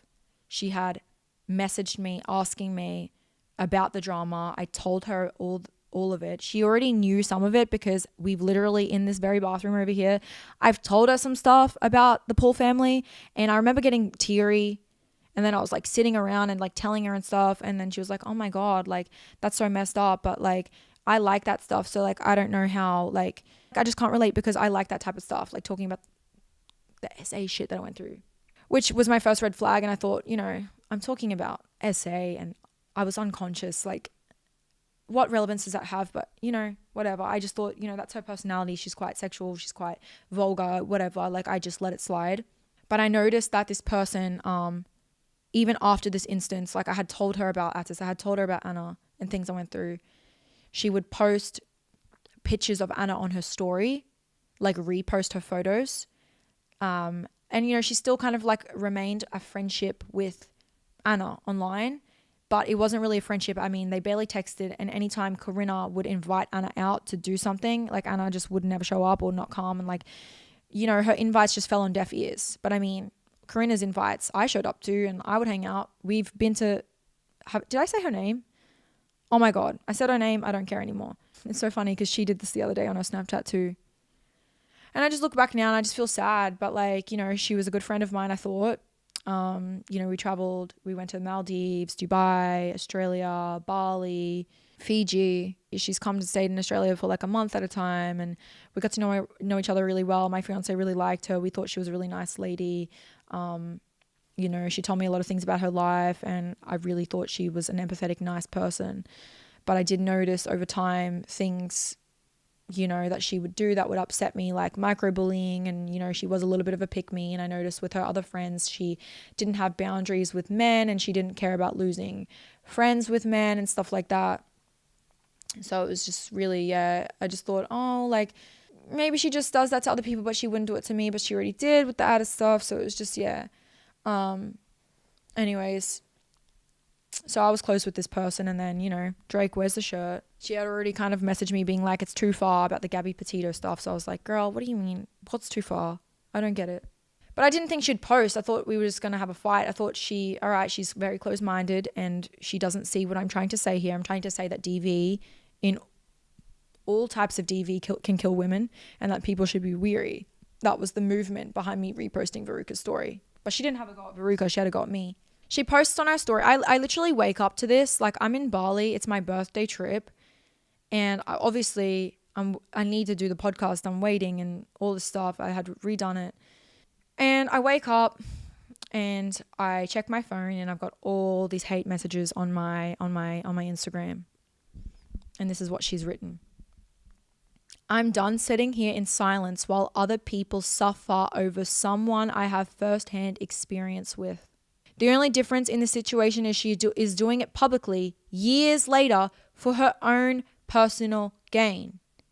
This person craves attention. This is for attention. This is for views. This is for personal gain. This is for money. Holy fucking shit. So that's disgusting. You know, as someone that is trying to say a victim of SA, DV, and just straight up like financial abuse and just a bunch of whatever, the wrath of the Paul family, is doing it for money, for views, for gain, for whatever. That's so disgusting and damaging. Like, you may as well, you're not just shitting on me, you're shitting on all the other victims of them. You're shitting on all of our friends that have come out. You don't know Anna Paul. You don't know Addis Paul. They don't want to know you. They don't want to hang out with you. You've been trying to message them since 2021. And none of them have ever been seen in a room with you. They've never come to any of the things that you've invited them to. You've never spoken to them. And if you have, it's only as of now, since you're publicly defending them against their own victim, against me. When this blindsided me so hard because I thought we were friends. It was so, when I tell you I woke up and I thought I was in a dream, I felt sick, I felt like throwing up, I felt like crying. And I did. I cried for so long because not only did I have someone on the internet that was a close friend of mine that people thought that had credibility, calling me a liar, saying that I'm lying about the Pauls and that she can't stand to see those people suffer because she has a first-hand dealing with me, when she was saying she wanted to come over my house in February 1st, planning to come to Australia, like. And then she obviously went on to her stories to say the rest of her stories and say, like, continue further to talk shit about me, saying, you know, I talk shit about my friends and then I forgive them and then I'm all this and that. Like, yeah, and who cares, Corinna? I'm talking about sexual assault, DV, and shit that not just me, but Alice, Jemia, Bailey, Lilith. Someone say something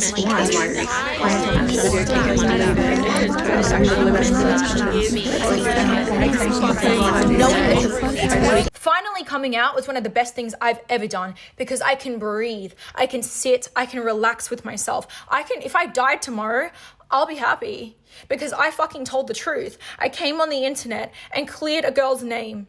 So many people have dealt with them.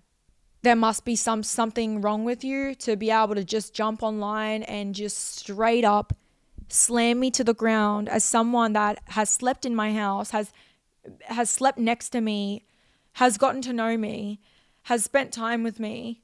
I've told you things before about them and you know that they know to be true. You know Attis are convicted. I've sent you messages. I've told you about the animal abuse. You've continued to now just still run me into the ground that even on my own fucking birthday, you were talking shit about me on Snapchat or the day after, whatever. And then you proceeded to say on Snapchat, go touch grass. You're in your room on your birthday, fucking on your phone. Like, yeah, I am.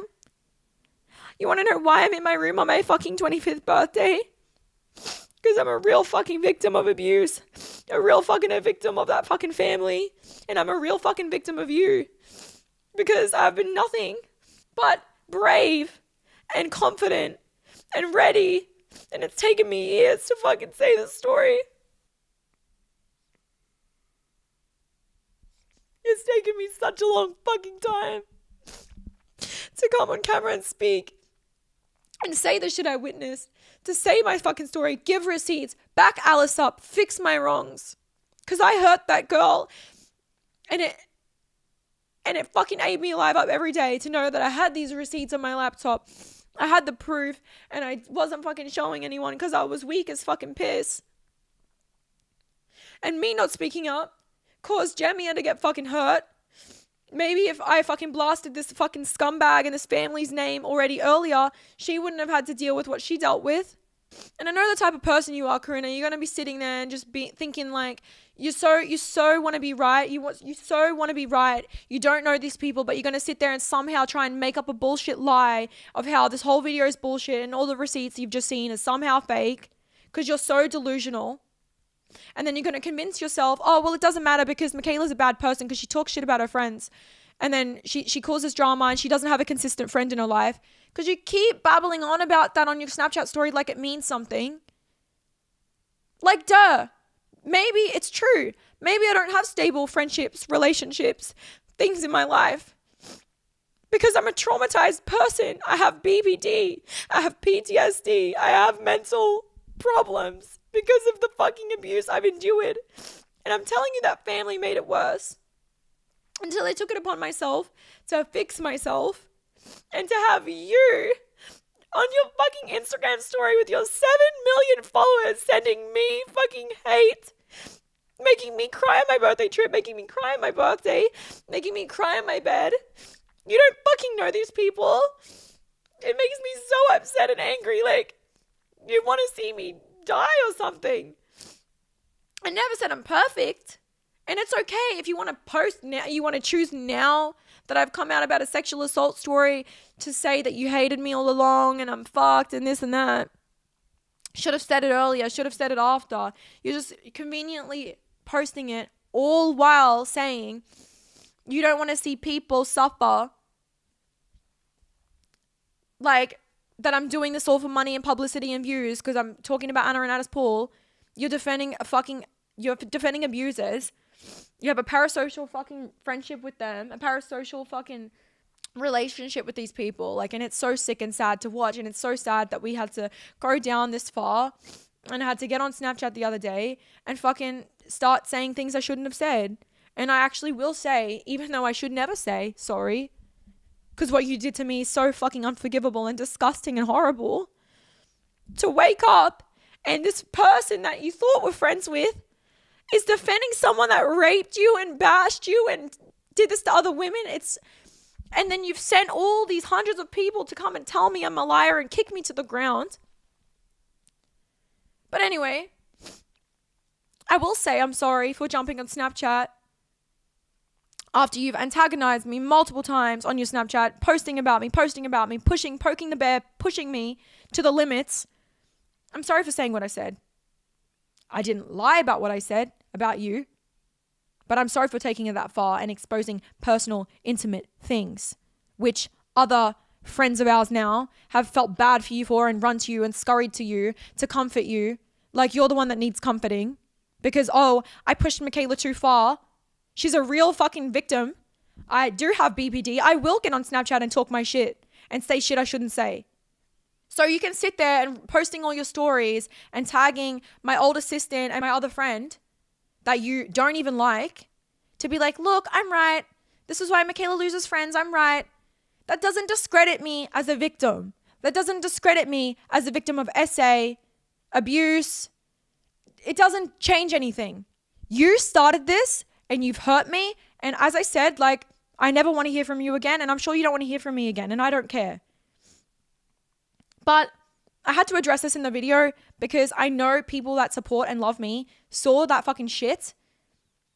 And they would be thinking, why the fuck is Mikeala's friend going on the record saying that she's lying about the pools for money and her own gain? I did not lie. None of this is for money.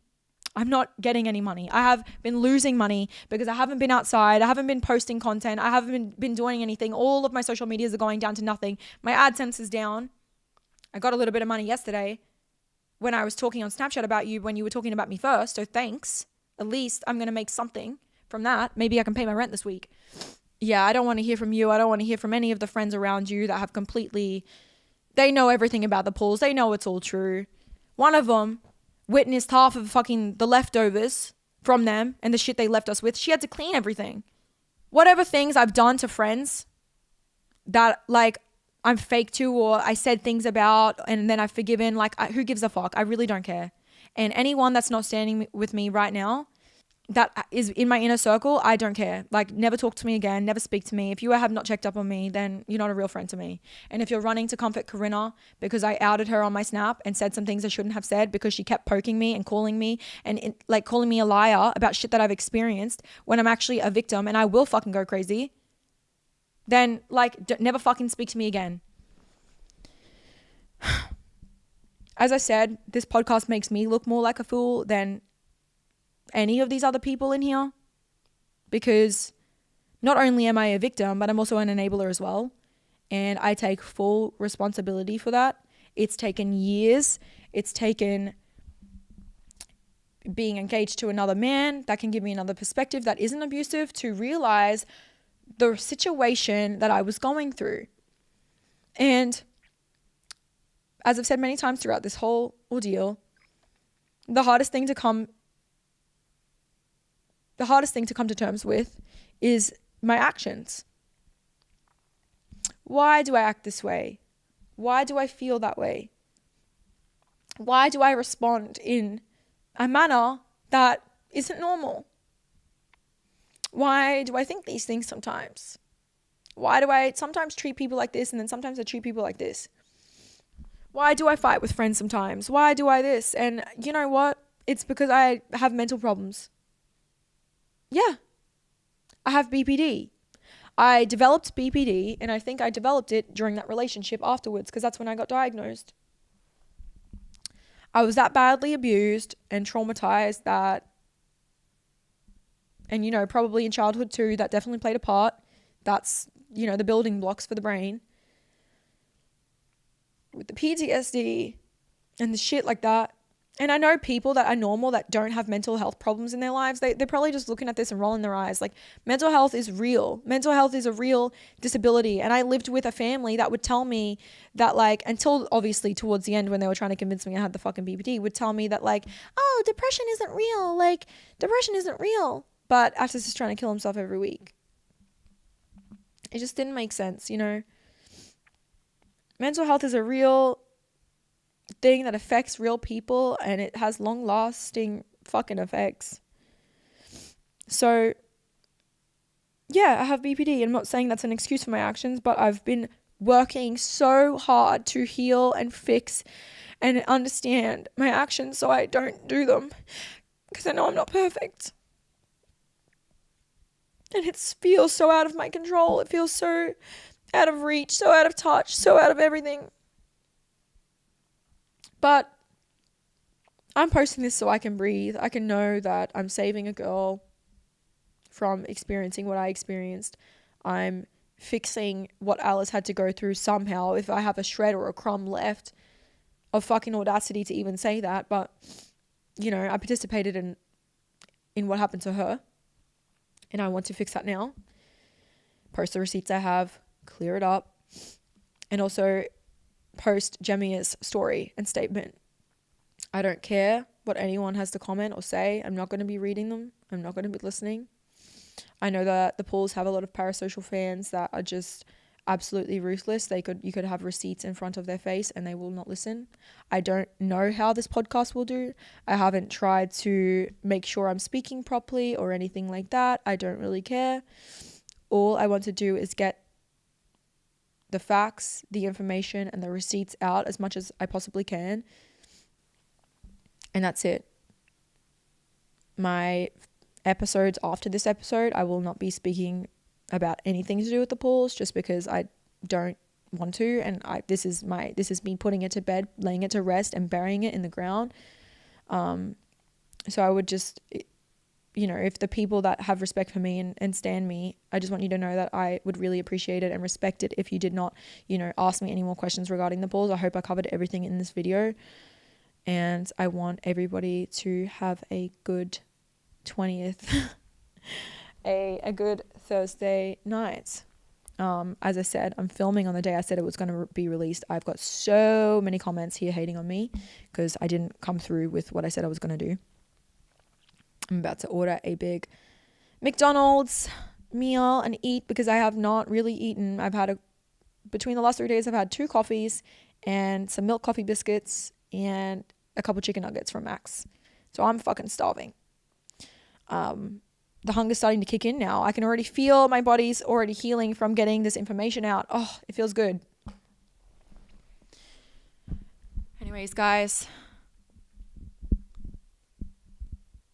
this is it.